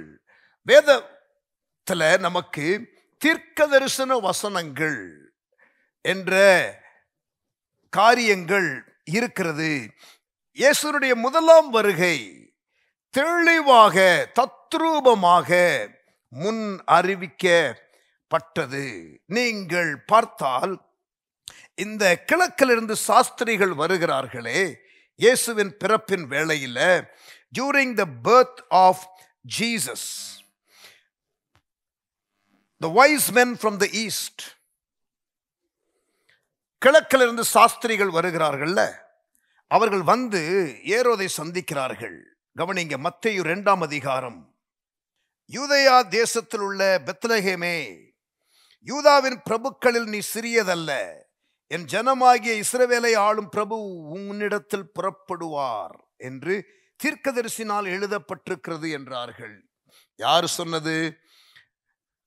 பார்வோனுடைய ரிசர்ச் டீம், வேதபாரகர், பிரதான ஆசாரியர் ஆகியோரை அழைத்து இந்த கிழக்கிலிருந்து சாஸ்திரிகள் வந்திருக்கிறதை யூதருக்கு ராஜா என்று சொல்லி வந்திருக்கிறார்களே, இவன் தான் ராஜாவாக இருக்கிறான். இப்பொழுது யூதருக்கு இவன் ரோம சாம்ராஜ்யத்தின் ஒரு தலைவன். இப்பொழுது ரோமர்கள் ஆண்டு கொண்டிருக்கிறார்கள். ஆனால் யூதருக்கு ஒரு ராஜா என்று சொல்லுகிறதான காரியம் வந்த உடனே, அப்படிப்பட்ட வார்த்தையை கேட்ட உடனே பிரதான ஆசாரியரையும் வேத பாரகரையும் அழைத்து கிறிஸ்துவானவர் எங்கே பிறப்பார் என்று அவர்களிடத்தில் விசாரித்தான். யாரு? இந்த ஏரோது, ஹெரட், சாரி பார்வோன் என்று சொன்னேனா? இல்லை, ஏரோது. கவனிங்க, அதற்கு அவர்கள் யூதேயாவில் உள்ள பெத்லகேமிலே பிறப்பார், பெத்லகேமிலே பிறப்பார். பட் எப்படி அவ்வளவு உறுதியா சொல்றாங்க? அவன் சொல்றாங்க, அது ஏனென்றால், நான் ஏன் பெத்லகேமில் பிறப்பார்னு சொல்றோம் தெரியுமா? யூதேயா தேசத்தில் உள்ள பெத்லகேமே, யூதாவின் பிரபுக்களில் நீ சிறியதல்ல, என் ஜனமாகிய இஸ்ரவேலை ஆளும் பிரபு உன்னிடத்திலே புறப்படுவார் என்று தீர்க்கதரிசினால் எழுதப்பட்டிருக்கிறது என்றார்கள். எந்த தீர்க்க தரிசன வார்த்தையை சொல்றாங்க? மீகா தீர்க்க தரிசன புஸ்தகம் 5ஆம் அதிகாரம் 2ஆம் வசனம் இருக்கிறதே, மைக்கா சாப்டர் 5 and verse 2. எப்ராத்தா என்னப்பட்ட பெத்லகேமே, நீ யூதேயாவில் உள்ள ஆயிரங்களுக்குள்ளே சிறிதாய் இருந்தும் இஸ்ரவேலை ஆளப்போகிறவர் உன்னிடத்தில் புறப்பட்டு என்னிடத்தில் வருவார். அவருடைய புறப்படுதல் அநாதி நாட்களாகிய பூர்வத்தினுடையது. சோ அங்கே இருக்கிறதான வேத பாரகர்களும் பிரதான ஆசாரியரும் எந்த காரியத்தை பார்த்து, எந்த அடிப்படையிலே அவர்கள் உறுதியாய் பெத்லகேமிலே பிறப்பார் என்று சொல்லுகிறார்கள் என்றால், தீர்க்க தரிசன வசன வெளிப்பாடு புரிந்து கொள்ளுதல் இருந்தபடியினாலே அவர்கள் அப்படி சொல்லுகிறார்கள். தீர்க்க தரிசன வசனங்கள் எவ்வளவு முக்கியம்! இந்த நாட்களை குறித்து வேதத்திலே இருக்கிறதான அந்த வெளிப்பாடுகளை நாம் புரிந்து கொள்ள வேண்டியது அவசியம். சபை புரிந்து கொள்ள வேண்டியது அவசியம். ஊழியர்கள் புரிந்து கொள்ள வேண்டியது அவசியம். விசுவாசிகள் புரிந்து கொள்ள வேண்டியது அவசியம். நாம் இதையெல்லாம் சரியாக அறிந்திருந்தால், வேத வசனத்தின் வெளிச்சத்திலே நாம் இவைகளை புரிந்திருந்தால், நாம் என்ன பண்ண மாட்டோம்? கண்ட தீர்க்க தரிசன வார்த்தைகளை நாம் ஒரு வெகுளியாக இருந்து அதை கேட்டு வஞ்சிக்கப்படாமல் நாம் இருப்போம், பாதுகாப்பாக இருப்போம்.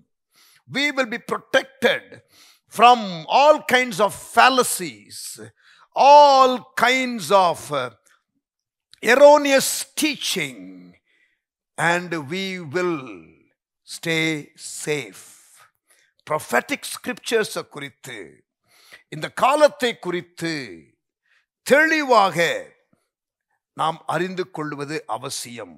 என்னுடைய புரிந்து கொள்ளுதல் நல்லா கவனிங்க. From my understanding of the scriptures, உலகத்துல சமாதானம் என்பது வராது. There is not going to be peace. உலக நாடுகள் அமைதிக்காக முயற்சிகளை எடுக்கலாம்.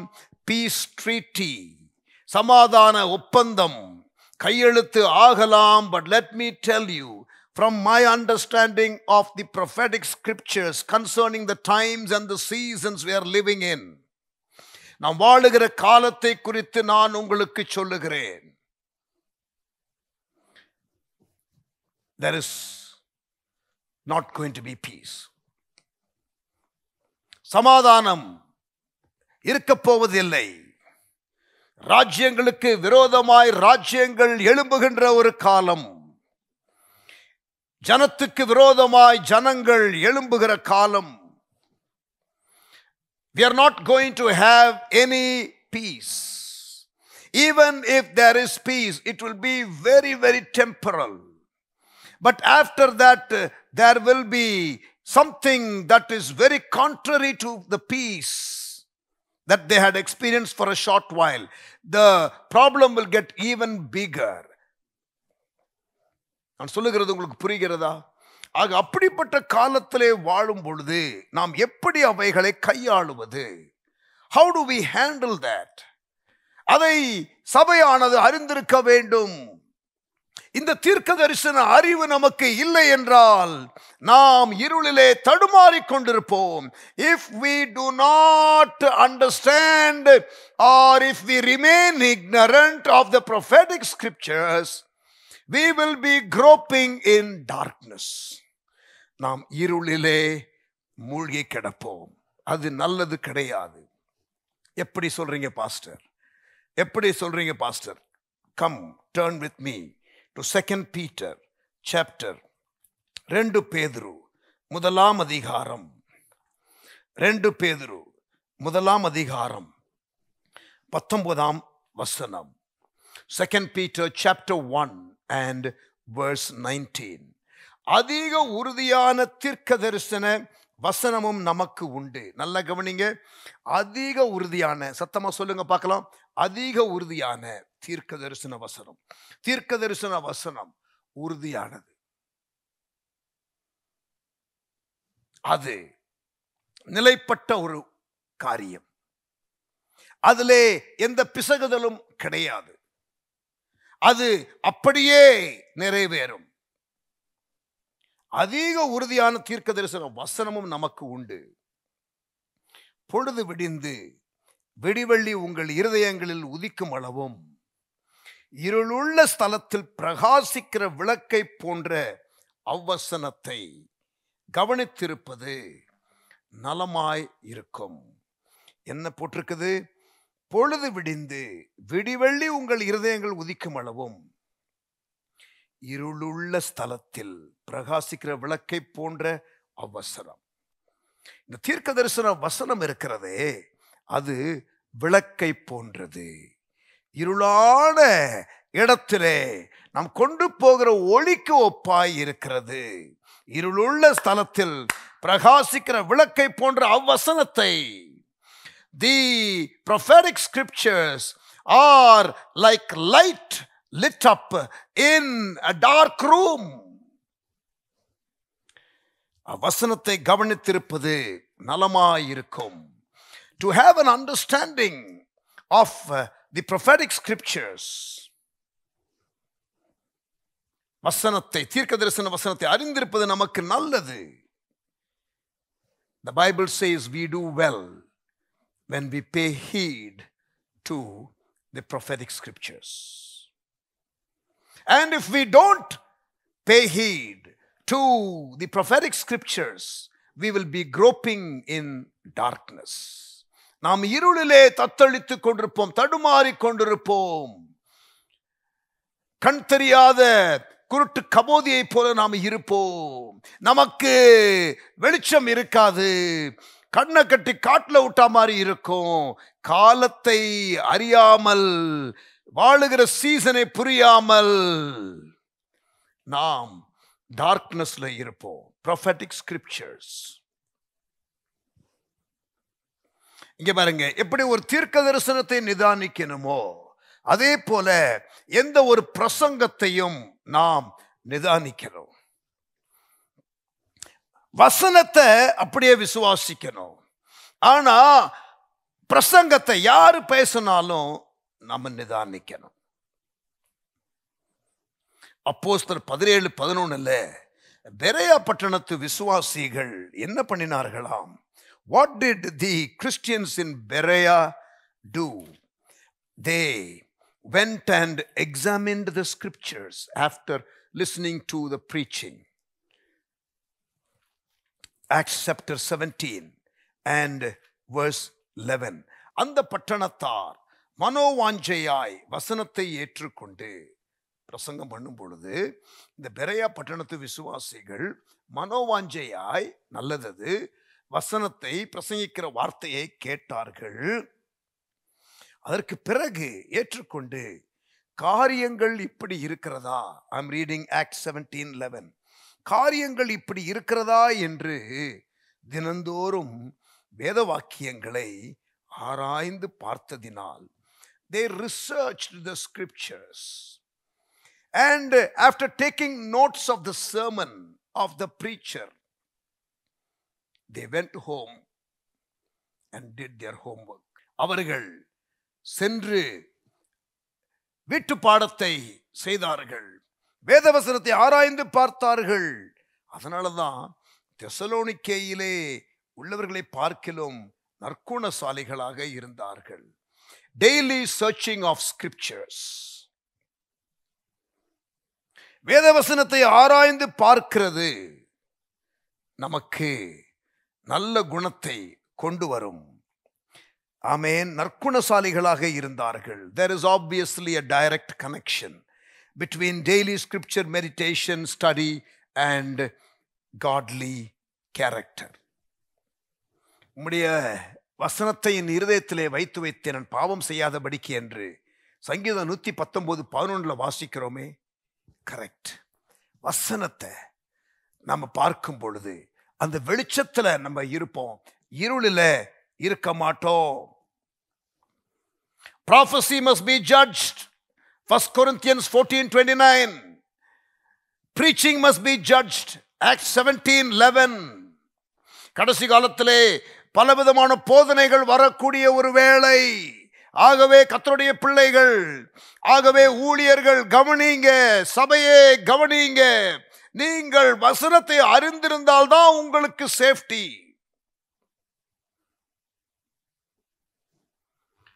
நல்ல வெளிப்பாடு பேசுறாரு ஊழியர். அவர் பேசுறது மிகவும் நல்லா இருக்கும், கரெக்டா தான் இருக்கும். கரெக்ட் பிரதர், தப்பே நான் சொல்லல.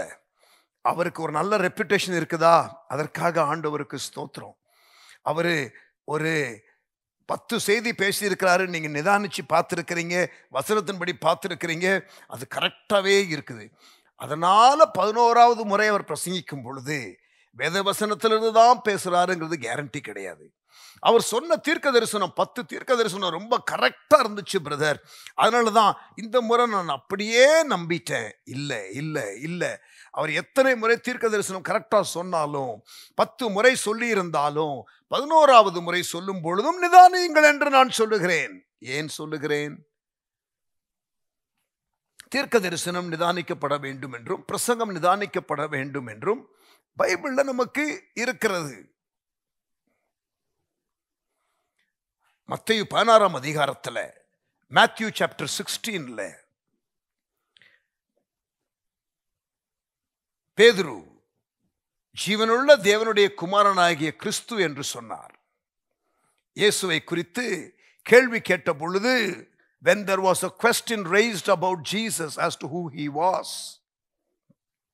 while there existed many human opinion concerning Jesus, இயேசுவை குறித்து பலருடைய கருத்து பலவிதமாக இருந்தாலும், சிலர் எலியா என்றும் சிலர் தீர்க்கதரிசிகளில் ஒருவர் என்றும் இப்படியெல்லாம் பேசிக்கொண்டிருக்கிற வேளையில் இயேசு யார் என்பதை வெளிப்பாடாக சொன்னவன் பேதுரு.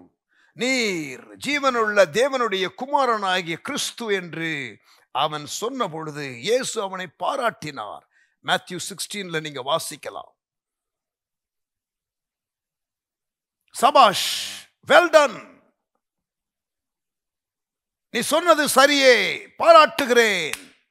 மாம்சமும் இரத்தமும் உனக்கு இதை வெளிப்படுத்தலப்பா, பரலோகத்தில் இருக்கிற பிதா உனக்கு இதை வெளிப்படுத்தினார். Jesus is commending the revelation of Peter. பேதுருவனுடைய ரெவலேஷனை பாராட்டர்,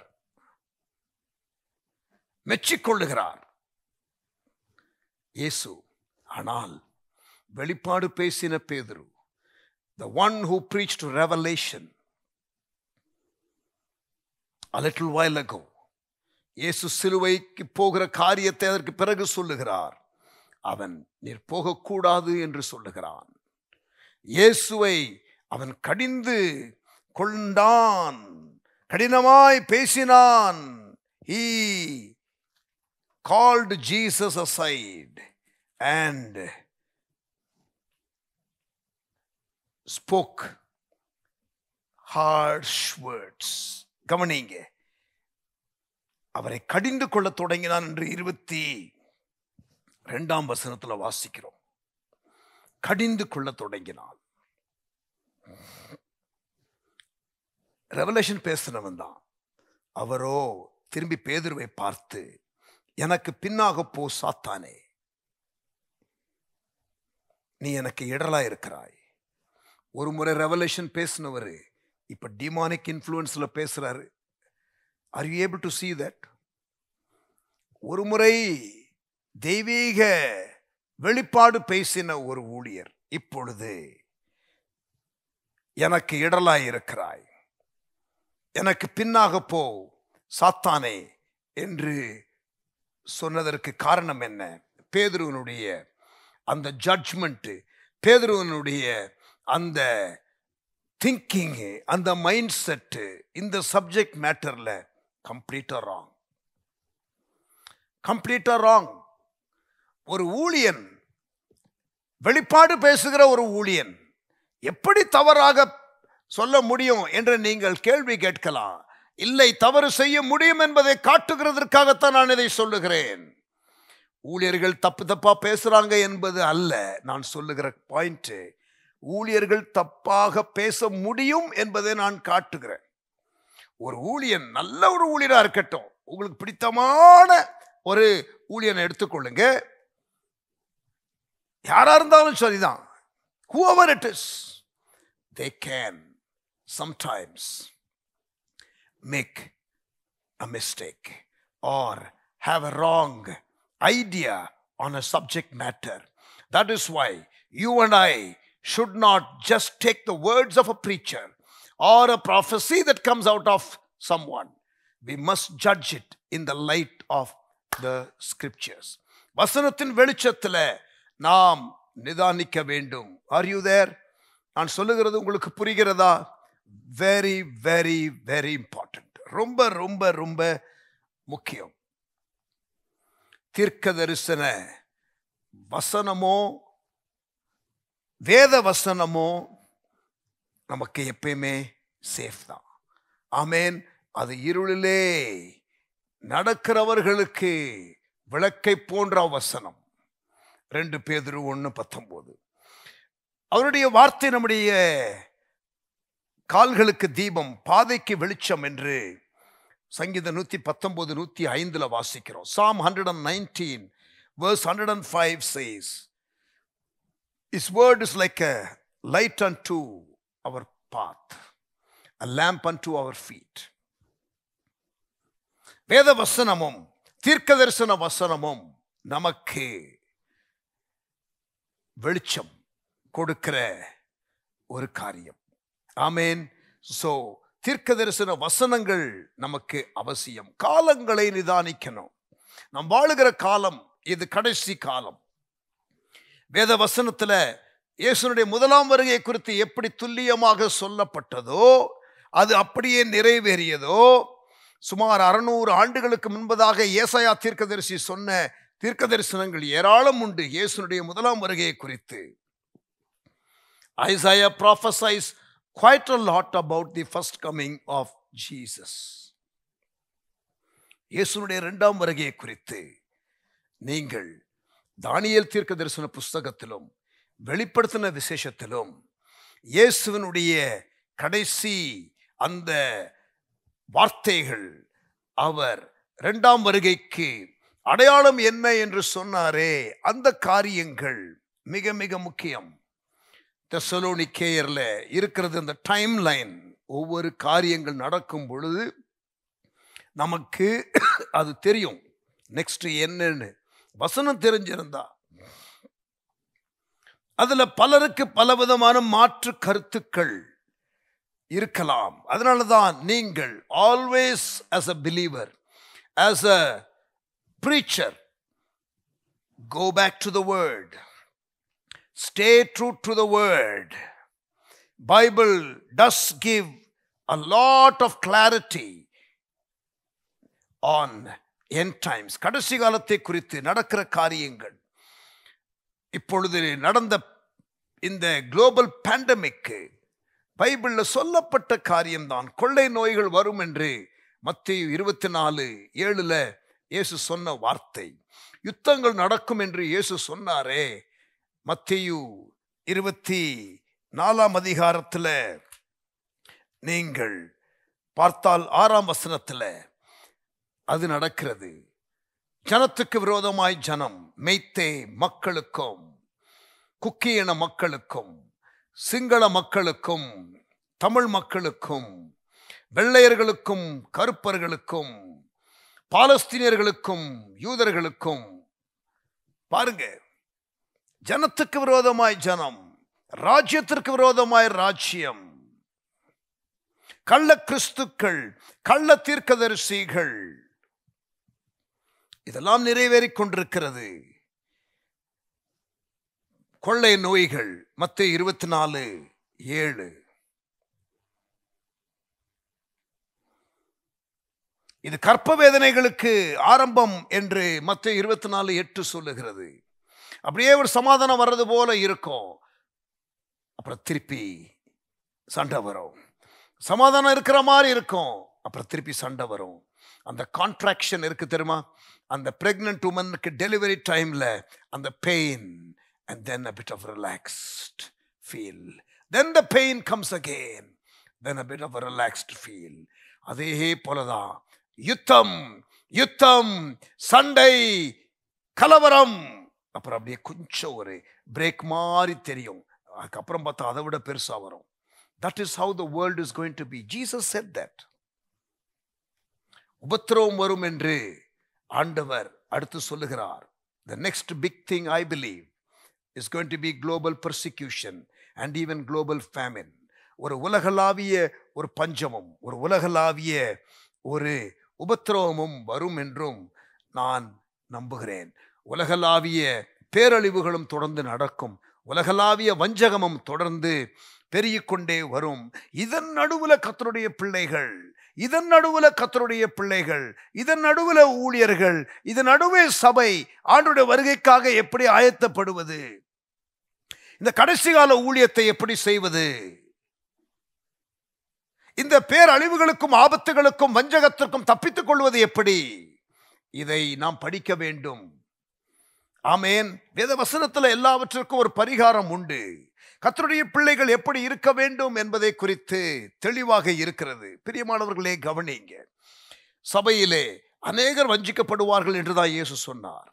கொஞ்சம் பேர் இல்லைங்க, அநேகர் வஞ்சிக்கப்படுவார்கள் என்று சொன்னார். மத்தேயு 24:4, 24:5, 24:11, 24:24 வாசித்து பாருங்கள். அதிலே எல்லா இடத்திலுமே அநேகம் என்ற வார்த்தை நீங்கள் பார்க்கலாம். At least in verse 5 and 11 you will see those words. அநேகர் வஞ்சிக்கப்படுவார்கள். அப்படி அநேகர் வஞ்சிக்கப்படுவார்கள்னா யார் தான் தப்புவா? கொஞ்சம் பேர் தான் தப்புவார்கள். கொஞ்சம் பேர் தான் தப்புவார்கள். அந்த கொஞ்சம் பேர் வரிசையில் நீங்கள் இருக்க வேண்டும், நான் இருக்க வேண்டும் என்பதுதான் இன்றைக்கு நான் உங்களோடு கூட பேசுகிறதான செய்தியிலே உள்ளதான ஒன் ஆஃப் தி எம்பசிஸ். இன்றைக்கு நான் பேசுகிற செய்தியில பல வலியுறுத்தல்களோடு கூட நான் வலியுறுத்துகிற ஒரு காரியம் என்னவென்றால், இந்த உண்மையான மீதியான ஒரு கூட்டம், ஃபேத்ஃபுல் ரெம்னன்ட் என்று சொல்வார்கள். ஃபேத்ஃபுல் ரெம்னன்ட் என்று சொல்வார்கள். உண்மையான மீதியானவர்கள். கிதியோனின் 300, மேல் வீட்டாரை 120. எத்தனையோ பேர், 500 பேருக்கு அவர் காட்சி அளித்தார். ஆனால் 120 பேர் தான் அந்த அப்பர் ரூம்ல இருந்தார்கள் அபிஷேகம் பெறும் பொழுது. only 120, only 300 God could use. 300 பேரை தான் ஆண்டவர் பயன்படுத்த முடிஞ்சது கிதியோனின் நாட்கள்ல. ஆனால் கொஞ்சம் பேரை கொண்டாகிலும், அநேகம் பேரை கொண்டாகிலும், என் தேவன் செய்ய விரும்புகிற காரியத்தை அவர் செய்ய வல்லவராயிருக்கிறார். கொஞ்சம் பேரை கொண்டாகிலும், அநேகம் பேரை கொண்டாகிலும், என் தேவன் அவர் செய்ய விரும்புகிற காரியங்களை செய்ய விரும்புகிறார். இந்த கடைசி நாட்கள்ல ராஜ்யத்தின் இந்த சுவிசேஷம் சகல ஜாதிகளுக்கும் அறிவிக்கப்பட வேண்டும். இந்த சுவிசேஷம் எல்லாருக்கும் அறிவிக்கப்பட போகிறது. அப்பொழுதுதான் முடிவு வரும் என்று மத்தேயு 24:14 வாசிக்கிறோம். This gospel of the kingdom will be preached to all peoples and then the end will come. ராஜ்யத்தினுடைய இந்த சுவிசேஷம் பூலோகம் எங்கிலும் உள்ள சகல ஜாதிகளுக்கும் பிரசங்கிக்கப்படும். அப்பொழுது முடிவு வரும். இந்த சுவிசேஷம் எல்லாருக்கும் போகணும். முழு உலகத்தில் உள்ள எல்லாருக்கும் போகணும். எல்லா மூலை முடுக்குகளுக்கும் போடும். எல்லா பாஷைக்காரர்கள், எல்லா கோத்திரம், எல்லா இனம், எல்லா ஜாதி, எல்லாருக்கும் போகணும். அது ஆண்டவர் இயேசுவினுடைய வார்த்தை. இது நடக்கும் பொழுதுதான் இயேசுனுடைய 2ஆம் வருகை இருக்கும். ஆண்டவருடைய 2ஆம் வருகைக்கு முன்னதாக அவர் ஒரு ஃபேத்ஃபுல் ரெம்னன்ட் கம்பெனியை கொண்டு, ஒரு உண்மையான ஒரு மீதியான ஒரு கூட்டத்தை கொண்டு, உலகத்திலே உபத்திரவம், உலகத்திலே பஞ்சம், உலகத்திலே வஞ்சகம், உலகத்திலே அழிவு, இவைகளெல்லாம் ஒரு பக்கம் நடந்து கொண்டிருக்கிற வேளையில உண்மையான ஒரு மீதியான ஒரு கூட்டத்தை, ஒரு ஃபேத்ஃபுல் ரெம்னன்ட் கம்பெனி ஆஃப் பீப்புளை வைத்து தேவன் அவர் விரும்புகிற இந்த கடைசி கால எழுப்புதலை, இந்த கடைசி கால திட்டத்தை, இந்த சுவிசேஷத்தை எல்லாருக்கும் கொண்டு போகிறதான அந்த ஒரு காரியத்தை ஆண்டவர் செய்ய போகிறார். பிரியமானவர்களே, அதை நன்றாக நீங்கள் பிடித்துக் கொள்ளுங்கள். அந்த வரிசையில நான் இருக்கணும். இந்த கடைசி காலத்தில் நீங்கள் வாழுவது, நான் வாழுவது நமக்கு கிடைக்கப்பட்ட ஒரு பெரிய ஒரு privilege. It is an honor to live in such a time like this. இப்படிப்பட்ட ஒரு காலத்திற்காக நாம் தெரிந்தெடுக்கப்பட்டிருக்கலாமே. எஸ்தர் ஒரு குறிப்பிட்ட காலத்திலே அவள் அந்த தேசத்துல ராணியாக உயர்த்தப்பட்டு இருந்தாள்.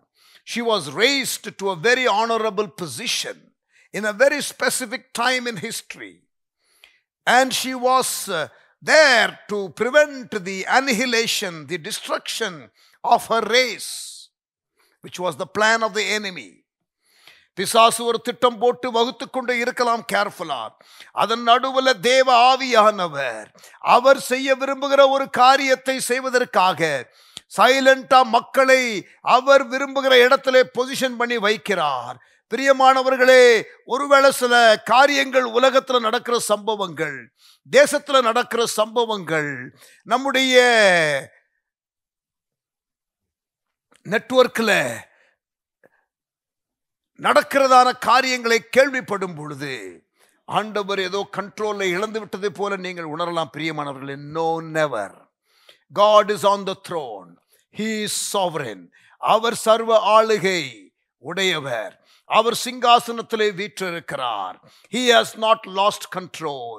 நல்ல கவனிங்க, யோபுவை பிசாசு பல விதத்திலே சோதிக்கிற வேளையிலே ஆண்டவர் control இழக்கல. He was very much on the throne. He is looking and he is going to vindicate Job after all these things had happened. Amen. ஆண்டவர் அப்படித்தான் இந்த கடைசி நாட்கள்ல இருக்கிறதான ஒரு கூட்டம் மக்களை அவருக்காக தெரிந்து கொண்டு எஸ்தரை அந்த இடத்துல வைத்திருந்தார். அந்த பேரழிவிலிருந்து யூத மக்களை காப்பதற்காக தேவன் அவளை அங்கே வைத்திருந்தார். By his sovereignty, Esther was positioned there. பிரியமானவர்களே கவனிங்க, உங்க வாழ்க்கையில சில மேன்மையான இடத்துல, சில செல்வாக்குள்ள இடத்துல, சில ஆசீர்வதிக்கப்பட்ட நிலையில நீங்கள் இருப்பதற்கு ஒரு முகாந்திரம் உண்டு. Always see things from God perspective. தெய்வ பார்வையில, ஏன் ஆண்டவரே, எதற்காக ஆண்டவரே, நான் என்ன செய்ய விரும்புகிறீர் என்ற கேள்வியை நீங்கள் எப்பொழுதும் கேளுங்கள். ஆமென் சொல்லுங்க. ஹல்லேலூயா. எஸ்தர் அந்த இடத்துல இருக்கும் பொழுது அவள் மிகவும் சேஃபாக, மிகவும் பாதுகாப்பாக அவள் இருக்கிறாள். ஆனால் அவளுடைய மக்களுக்கோ அழிவு காத்திருக்கிறது. கண்ணு முன்னால தன்னுடைய மக்கள் அழிக்கப்பட போகிறார்கள். ஆனாலும் அவள் பார்த்தால் அந்த சௌகரிய, அந்த சேஃபான, அந்த பாதுகாப்பான அந்த நிலையில இருந்து அவள் ரிஸ்க் எடுக்க விரும்பவில்லை. மொர்தெகாய் போய் கேட்கும் பொழுது அவள் சொல்லுகிறாள், நான் ராஜாவின் சமூகத்திலே போனால் ராஜா கொன்று போடுவார், அனுமதி இல்லாமல், அவர் அனுமதிக்காமல் உள்ளே நுழைய முடியாது. ரூல்ஸ் இப்படி இருக்குது. ஆன்டி கன்வர்ஷன் லா இருக்குது. பிரசங்கம் பண்ணா ஜெயில போட்டுருவாங்க, கொன்றுவாங்க, உபத்திரவப்படுத்துவாங்க அப்படின்னு பேசினா எப்படி இருக்கும்? உலகமெங்கிலும் புறப்பட்டு போய் சகல ஜாதியும் சீஷராக்குங்கள், உபத்திரவத்து நடுவுலையும் நீங்க உண்மையா பிரசங்கம் பண்ணணும்னு சொல்லி இருக்கும் பொழுது நீங்கள் சேஃபா ரூல்ஸ் பேசலாம், நாட்டின் சட்டத்தை பேசலாம், ராஜாவினுடைய மனதை நீங்கள் பேசலாம். ஆனால் ராஜாவினுடைய மனதை அறியாமல் போனாயே எஸ்தர். ராஜாவினுடைய மனநிலையை அறிந்த எஸ்தர் ராஜாவினுடைய மனநிலையை அறியவில்லை. அந்த தேசத்தை ஆளுகை செய்கிற ஒருவனுடைய மனதை புரிந்து கொண்ட அவள், அதற்கேற்றபடி தன்னை விட்டு கொடுத்து நடக்கிற இவள், சர்வத்தையும் ஆளுகிற அந்த சிங்காசனத்தில் வீற்றிருக்கிறவருடைய இருதயத்திலே உள்ளதை புரிந்து கொள்ளாமல் இருக்கிறாள். சில வேளைகளிலே சபை அப்படித்தானே இருக்கிறது. கேட்டா ஞானமா இருக்கணும் பிரதர். என்னது? பயந்து போனவர்கள், செல்ஃப் preservation மோட்ல இருக்க விரும்புகிறவர்கள். The Bible says deny yourself, but the tendency of a person who is selfish is self preservation. Esther was going on a self preservation mode. தன்னுடைய பாதுகாப்புக்காக என்ன செய்ய முடியுமோ, தன் ஜனத்திற்காக, தன் ஜனத்தின் பாதுகாப்புக்காக என்று யோசிக்க மறுத்து அவள் அப்படி இருக்கிறாள். ஆனால் பிரைஸ் காட், ஆனால் பிரைஸ் காட், மொர்தெகாய்க்காக ஆண்டவருக்கு ஸ்தோத்திரம். அங்கே போய் அவன் சொல்லுகிறான், எஸ்தர், எஸ்தர்,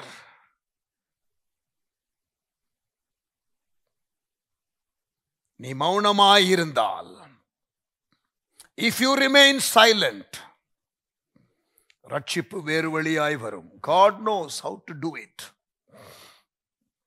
ஆனால் உனக்கு தேவன் கொடுத்த வாய்ப்பு, your destiny is at stake.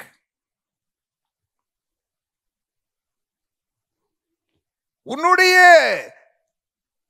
வாழ்க்கையை குறித்து தேவனுடைய நோக்கம் இருக்கிறதே, அதை நிறைவேற்றுவதற்கு நீ தவறுவாயானால் ஆண்டவர் அவருடைய திட்டத்தை யாரை கொண்டும் செய்து விடலாம்.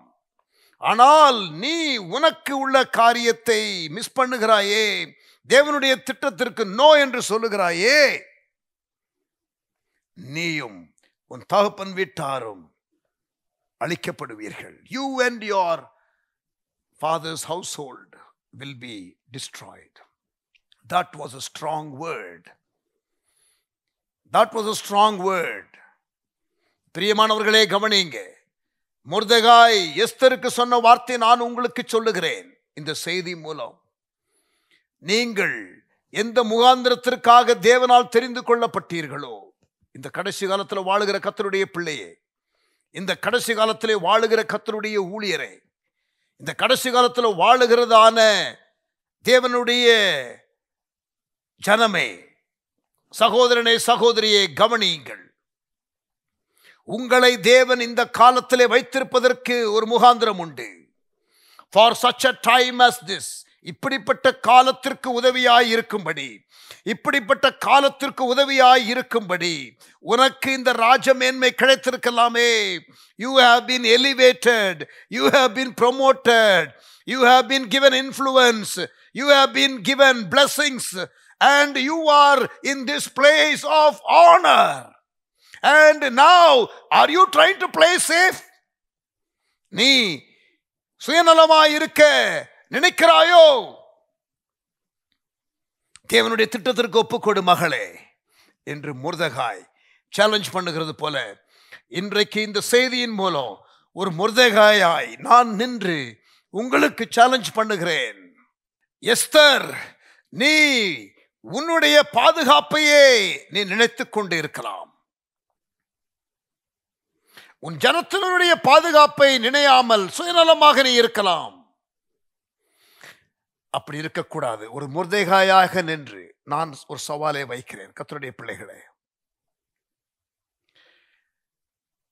எஸ்தர் என்ன சொன்னால் தெரியுமா? அந்த சவால் வந்த பிறகு வெரி பிக் ஷிஃப்ட், ஒரு பெரிய ஒரு மாற்றம். நான் செத்தாலும் சாகிறேன், நான் செத்தாலும் சாகிறேன். If I perish, I perish. You know what was her attitude? I rather die in the purposes of God than simply exist for my own self.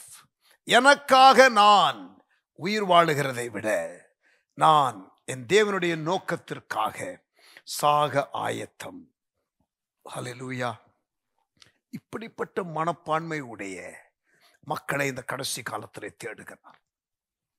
God is seeking for a company of people who will be like Esther, who will even risk their life to fulfill the purposes of God. இந்த கடைசி காலத்தில் பிசாசானவன், பிரியமானவர்களே, we are talking about times and seasons.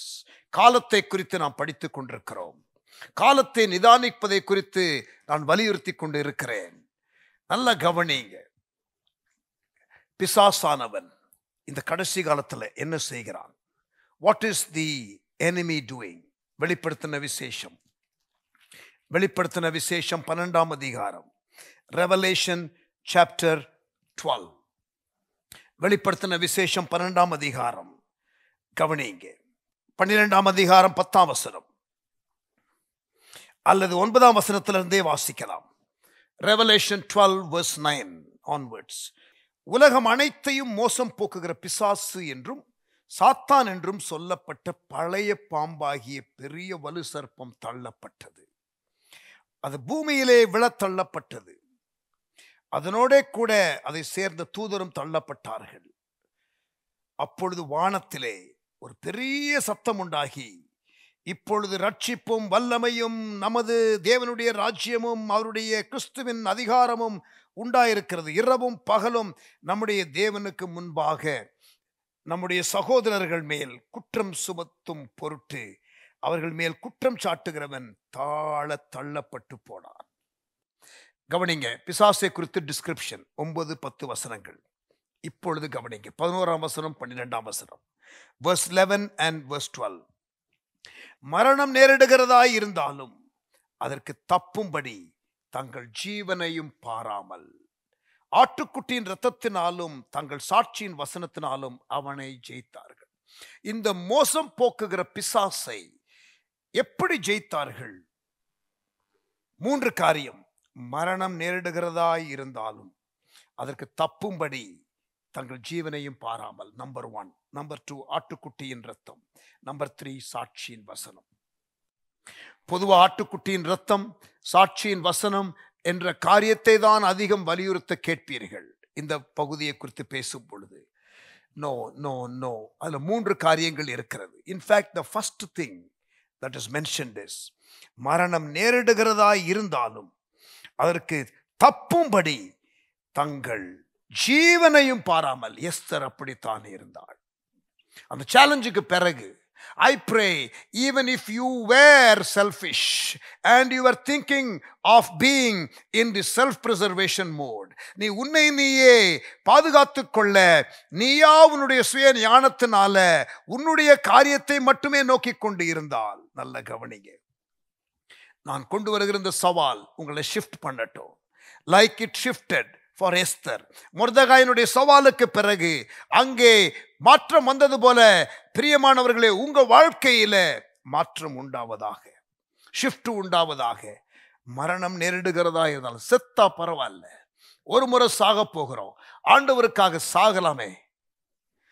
நமக்காக உயிர் கொடுத்த ஆண்டவருக்காக சாகிறது எவ்வளவு பெரிய பாக்கியம். எப்படி சாக போறோம்? அது ஆண்டவருக்காக சாகிறது என்றால் நல்லது தானே. ஆமென். இரத்த சாட்சியாக சிலர் இந்த கடைசி காலத்திலே மரிப்பார்கள். Some will die as martyrs in this end time. And not everyone will have the privilege to die as a martyr. And if you are given that privilege, and if I am given that privilege, we should take it. Amen. And treat it as an honor. அது ஒரு பெரிய கனமாக எண்ண வேண்டும். இயேசுவுக்காக மரிக்கிறது. அவர் நமக்காக மரித்தார். ஆனால் அவருடைய நாமத்திற்காக நான் மரிக்கக்கூடிய ஒரு பிரிவிலேஜ் எனக்கு கிடைத்தால் அது பாக்கியம். இந்த கடைசி காலத்தில் வாழுகிற சகோதரனே, சகோதரியே, எஸ்தருடைய attitude, you might not necessarily die, but every believer in this end time ought to have that attitude of willing to die. மரிக்கிறோமோ இல்லையோ, ஆனால் மரிக்கவும் ஆயத்தம் என்ற மனநிலை பிசாசை ஜெயிக்கும். இந்த கடைசி கால பிசாசினுடைய அட்டகாசங்கள் கவனிங்க. 12ஆம் வசனம், வசனம் 12, ரெவலேஷன் 12:12. ஆகையால் பரலோகங்களே, அவைகள் வாசமாயிருக்கிறவர்களே, கலிகூறுங்கள், பூமியிலும் சமுத்திரத்திலும் குடியிருக்கிறவர்களே, ஐயோ பிசாசானவன், கவனிங்க கவனிங்க, பிசாசானவன் தனக்கு கொஞ்ச காலம் மாத்திரம் உண்டென்று அறிந்து. இந்த கடைசி காலத்துல ரெவலேஷன் 12:12, பிசாசானவன் தனக்கு கொஞ்ச காலம் மாத்திரம் உண்டென்று அறிந்து மிகுந்த கோபம் கொண்டு பிசாசானவன் உங்களிடத்தில் இறங்கினபடியால் உங்களுக்கு ஆபத்து வரும் என்று சொல்ல கேட்டேன். இந்த கடைசி காலத்துல பிசாசினாலே வருகிற ஆபத்துகள், சீறி கொண்டு வருகிற பிசாசினுடைய கிரியைகள் அதிகம் இருக்கும். பிசாசனவன் தனக்கு கொஞ்ச காலம் மாத்திரம் உண்டு என்று அறிந்து மிக வேகமாய் ஒரு டெவில் ஸ்பீட்ல அவன் ஒர்க் பண்ண போகிறான். அவனை எப்படி ஜெயிப்பது? வசனம் 11, மரணம் நேரிடுகிறதாக இருந்தாலும் ஆமானை போல யூதர்களை அழிக்க வேண்டும் என்று கங்கணம் கட்டி சதித்திட்டத்தை போட்டு ரகசியமாய் அதை செயல்படுத்த தந்திரமாய் நினைத்தானே, அவன் தானே அழிந்தான். இங்க பாருங்க, you want to destroy the destroyer, you have to be willing to die. You may not necessarily die. Abraham ஈசாக்கை பலிபீடத்திலே கொண்டு வர மனம் உள்ளவனாய் இருந்தான். ஆண்டவர் திருப்பி கொடுத்துட்டார். இயேசு தன்னுடைய ஜீவனை அவர் ஒப்பு கொடுத்தார். 3ஆம் நாளிலே தேவன் உயிரோடு எழ செய்துட்டார். willingness to die is what we are talking about. இந்த கடைசி காலத்துல அப்படிப்பட்டதான ஒரு சபை, the faithful remnant company, உண்மையான மீதியான ஒரு கூட்டம், அவர்களை கொண்டுதான் இந்த கடைசி காலத்துல உள்ள ரிவைவல், ராஜ்யத்தின் இந்த சுவிசேஷம் சகல ஜாதிகளுக்கும் அறிவிக்கப்படும். அப்பொழுது முடிவு வரும். ராஜ்யத்தினுடைய இந்த சுவிசேஷம் சகல ஜாதிகளுக்கும் அறிவிக்கப்படும். அப்பொழுது முடிவு வரும். இந்த உபத்திரவத்தின் நடுவுல, இந்த பஞ்சத்தின் நடுவுல, இந்த வஞ்சகத்தின் நடுவுல, இந்த பேரழிவுகள் நடுவுல, இந்த இயற்கை சீற்றங்கள் நடுவுல, பிசாசானவனுடைய அட்டகாசங்களுக்கு நடுவுல ஒரு உண்மையான மீதியான ஒரு கூட்டம் இருக்குமாம். ஆண்டவருக்காக கடைசி கால நோக்கத்தை நிறைவேற்றுகிற ஒரு கூட்டம் இருக்குமாம். அந்த கூட்டத்திலே இருக்கிறதற்காக கர்த்தர் உங்களையும் என்னையும் அழைக்கிறார். God is calling us to be part of the faithful remnant company. அந்த உண்மையான மீதியான கூட்டத்திலே இருக்க கர்த்தர் நம்மை அழைக்கிறார். கடைசி காலத்துல உலகம் எப்படி இருக்கும்? கடைசி காலத்துல மக்கள் எப்படி இருப்பார்கள்? கடைசி காலத்துல சபை எப்படி இருக்கணும்? கடைசி காலத்துல பிசாசு என்ன செய்கிறான்? கடைசி காலத்துல தேவன் என்ன செய்ய விரும்புகிறார்? இதையெல்லாம் கர்த்தருக்கு சித்தமானால் இன்னொரு செய்தியில நான் உங்களோடு கூட பேசுகிறேன்.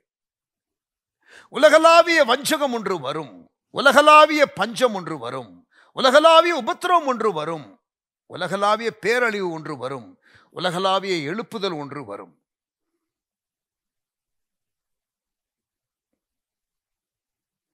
அப்படிப்பட்ட இந்த காரியங்களுக்கெல்லாம் எப்படிப்பட்ட மாறுதரத்தை கொடுப்பது?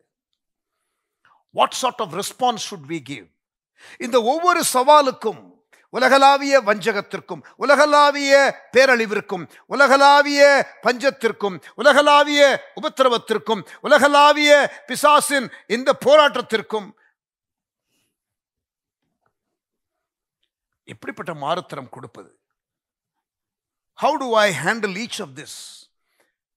இந்த கடைசி கால திருச்சபை எப்படி இந்த கடைசி காலத்துல வாழணும், ஆண்டவருடைய வருகைக்காக ஆயத்தப்படவும், இப்படிப்பட்டதான காரியங்களுக்கு தப்பிக்கொள்ளவும், பாதுகாப்பாக இருக்கவும் நான் என்ன செய்யணும்? What should I do? ஆமேன். அதை நாம் படிக்க போகிறோம். ஆமேன். இன்னொரு செய்தியில ஆண்டவர் நம்மோடு கூட இடைப்படுவாராக. May the Lord bless us. But today, even through this message, the challenge is be part of the faithful remnant company. ஆண்டவருக்காக ஒரு உண்மையான மீதியான கூட்டம். அநியாயம் செய்கிறவன் அநியாயம் செய்யட்டும், அக்கிரமம் செய்கிறவன் அக்கிரமம் செய்யட்டும். அப்படித்தானே போட்டிருக்குது. ரெவலேஷன் சாப்டர் 22 எடுத்துக்கொள்ளுங்க. கடைசி அதிகாரம், ரெவலேஷன் சாப்டர் 22 verse 11 and 12. வெளிப்படுத்தின விசேஷம் 22ஆம் அதிகாரம் 11, 12. அநியாயம் செய்கிறவன் இன்னும் அநியாயம் செய்யட்டும், அசுத்தமாய் இருக்கிறவன் இன்னும் அசுத்தமாய் இருக்கட்டும், நீதி உள்ளவன் நீதி செய்யட்டும், பரிசுத்தம் உள்ளவன் பரிசுத்தமாகட்டும். இங்க பாருங்க, நீதி உள்ளவன் நீதி செய்யட்டும், பரிசுத்தம் உள்ளவன் பரிசுத்தமாகட்டும். That is the faithful remnant company. அநியாயம் செய்கிறவன் அநியாயம் செய்யட்டும். கடைசி காலத்தில் மக்கள் எப்படி இருப்பார்கள்? 2 தீமோத்தேயு 3:1-5 நீங்கள் படித்து பார்க்கும் பொழுது கடைசி காலத்தில் எப்படி இருப்பார்கள் போட்டிருக்கு. அந்த கடைசி காலத்தில் அப்படி இருக்கிறவர்கள் எப்படி சரியாக நல்லவர்களாக அவர்கள் நடுவில் வாழுகிற நாம் எப்படி இருக்கிறது? அதற்கான பரிகாரம் என்ன? பேரழிவுகள் உலகத்தில் வரும், அது எப்படி நான் அதை கடந்து நான் பாதுகாப்பாக இருப்பது? உபத்திரவத்தில் நான் எப்படி பாதுகாப்பாக இருப்பது? நான் என்ன மைண்ட் செட்டோட நான் இருக்கணும்? நான் எப்படிப்பட்ட மாறுதரம் கொடுக்கணும்? உபத்திரவத்தை குறித்து தனியாக ஒரு பாடம், பஞ்சத்தை குறித்து தனியாக ஒரு பாடம், வஞ்சகத்தை குறித்து ஒரு தனியாக ஒரு பாடம், பேரழிவுகளை குறித்து ஒரு தனியாக ஒரு பாடம், உண்மையான மீதியான கூட்டத்தினுடைய தன்மைகள் என்ன தனியாக ஒரு பாடம், கடைசி காலம் எழுப்புதலில் என்னுடைய பங்கு என்ன புரிந்து கொள்வது, அதற்கு ஒரு தனியாக பாடம். நிறைய இந்த மாதிரி காரியங்களை தான் நாம் படிக்கணும். நான் ஆசீர்வதிக்கப்படணும் எப்படி? பிரியமானவர்களே, அதுலேயே நம்முடைய வாழ்க்கையை ஃபோக்கஸ் பண்ணி அப்படிப்பட்ட செய்திகளையே கேட்டு இல்லை கடைசி காலத்தில் எப்படிப்பட்டதான செய்திகளை கேட்க விசுவாசிகள் விரும்புவார்கள் என்பதை குறித்தும் வேதம் சொல்லுகிறது. அவர்களுக்கு எப்படி பேசணும், ஊழியக்காரர்கள் எப்படி இருக்கணும், கடைசி கால ஊழியர்கள். இங்கே பாருங்க, நிறைய கடைசி கால ஊழியர்கள், கடைசி கால பிசாசு, கடைசி காலத்தில் தேவனுடைய திட்டம், கடைசி காலத்தில் உலகம், கடைசி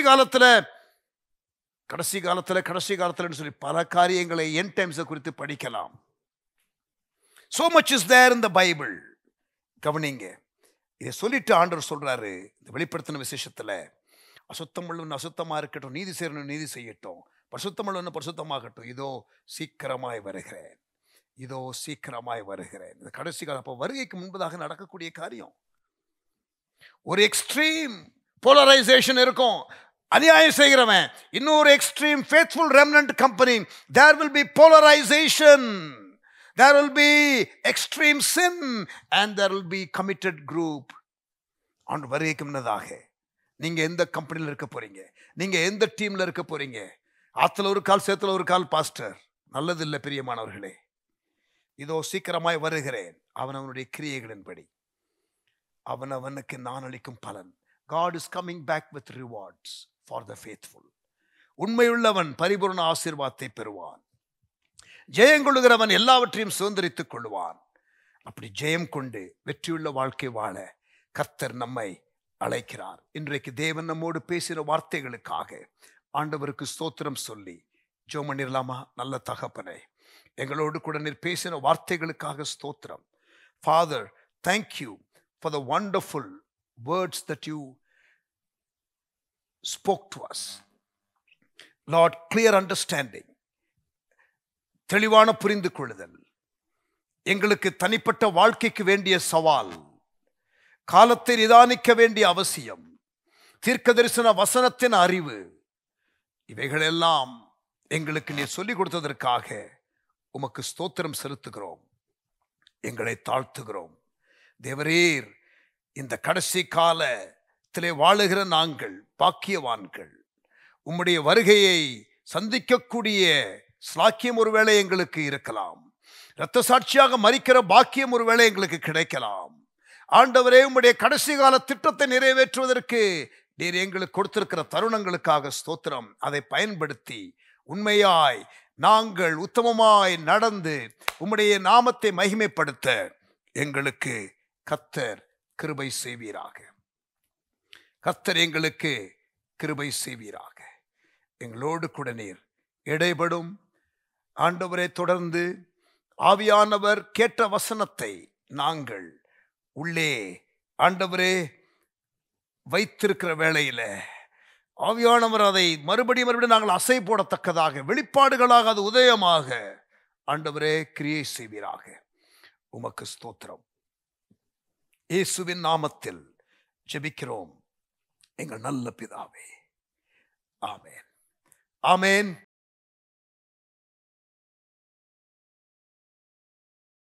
Praise God. கர்த்தர் நம்மோடு பேசினார். ஆண்டவருக்கு ஸ்தோத்திரம். Seize the opportunity. தேவன் கொடுக்கிற தருணத்தை இழந்து விடாதிருங்கள், நழுவ விடாதிருங்கள். ஆமென். என்னை பேர் சொல்லி அழைத்தவரே என்ற ஒரு பாடலை சிஸ்டர் பியூலா அவர்கள் பாடும் பொழுது கர்த்தருக்கு நம்முடைய காணிக்கைகளை நாம் செலுத்தலாம்.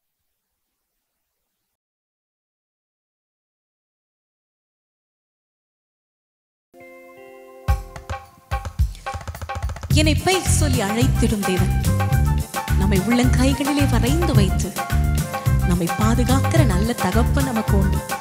ஒவ்வொரு நாளும் ஒரு பிள்ளைய போல கரம் பிடித்து நடத்தி நம்மை உருவாக்கி உயர்த்துகிற நல்ல தேவன் சேர்ந்து உயர்த்துவோம்.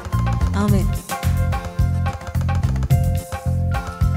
என்னை பெயர் சொல்லி அழைத்தவரே, உள்ளங்கைகளில் வரைந்தவரே, என்னை கரம் பிடித்து நடத்தினீரே, உருவாக்கி உயர்த்தினீரே. என்னை பெயர் சொல்லி அழைத்தவரே, உள்ளங்கைகளில் வரைந்தவரே, என்னை கரம் பிடித்து நடத்தினீரே, உருவாக்கி உயர்த்தினீரே. ஒன்றும் இல்லாத எனக்கு உம் கிருபை தந்து வெற்றியை காண செய்தே.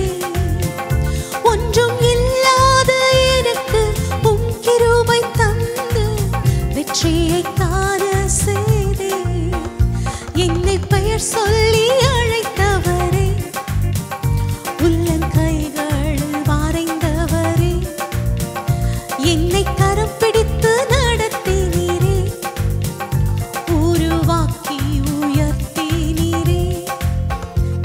வனாந்திரமாயிருந்த என்னை வற்றாத ஊற்றாய் மாற்றினீரே. வனாந்திரமாயிருந்த என்னை வற்றாத ஊற்றாய் மாற்றினீரே. என் வாழ்நாளெல்லாம் உம்மை வாழ்த்திடுவேன், இன்றும் உம் வழியில் நடந்திடுவேன். என் வாழ்நாளெல்லாம் உம்மை வாழ்த்திடுவேன், இன்றும் உம் வழியில் நடந்திடுவேன். என்னை பெயர் சொல்லி அழைத்தவரே, பாடுங்க. உள்ளங்கைகளில் வரைந்தவரே, என்னை கரம் பிடித்து நடத்தினீரே, உருவாக்கி உயர்த்தினீரே.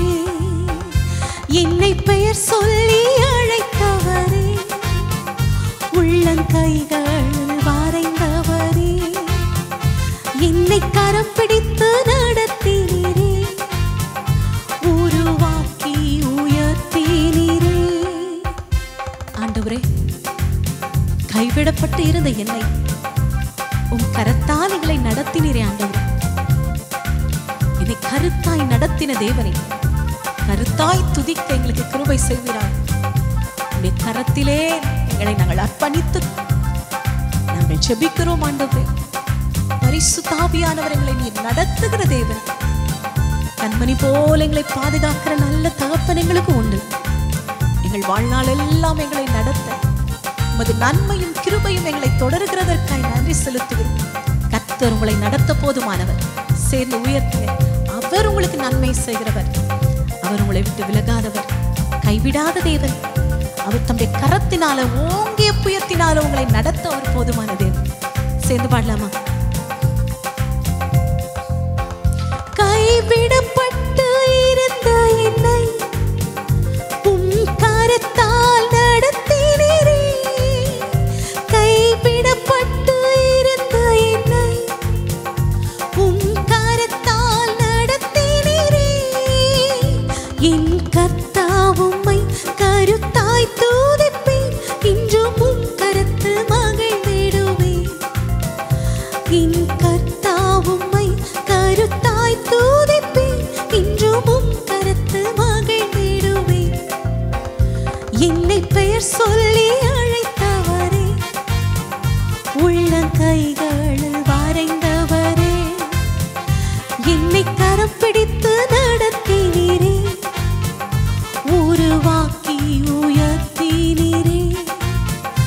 என்னை பெயர் சொல்லி அழைத்தவரே, உள்ளங்கைகளில் வரைந்தவரே, என்னை கரம் பிடித்து நடத்தினீரே, உருவாக்கி உயர்த்தினீரே. சேர்ந்து பாடவும். ஒன்றுமில்லாத ஒன்றும் இல்லாத எனக்கு உம் கிருபை தந்து வெற்றியை காண செய்தீர். ஒன்றும் இல்லாத எனக்கு உம் கிருபை தந்து வெற்றியை காண செய்தீர். என்னை பெயர் சொல்லி அழைத்தவரே, உள்ளங்கைகளில் வரைந்தவரே, என்னை கரம் பிடித்து நடத்தினீரே, உருவாக்கி உயர்த்தினீரே. என்னை பெயர் சொல்லி நடத்தவரே, உள்ளங்கைகளில் வரைந்தவரே, உங்களை கரம் பிடித்து நடத்துவாரே, உருவாக்கி உயர்த்துவாரே.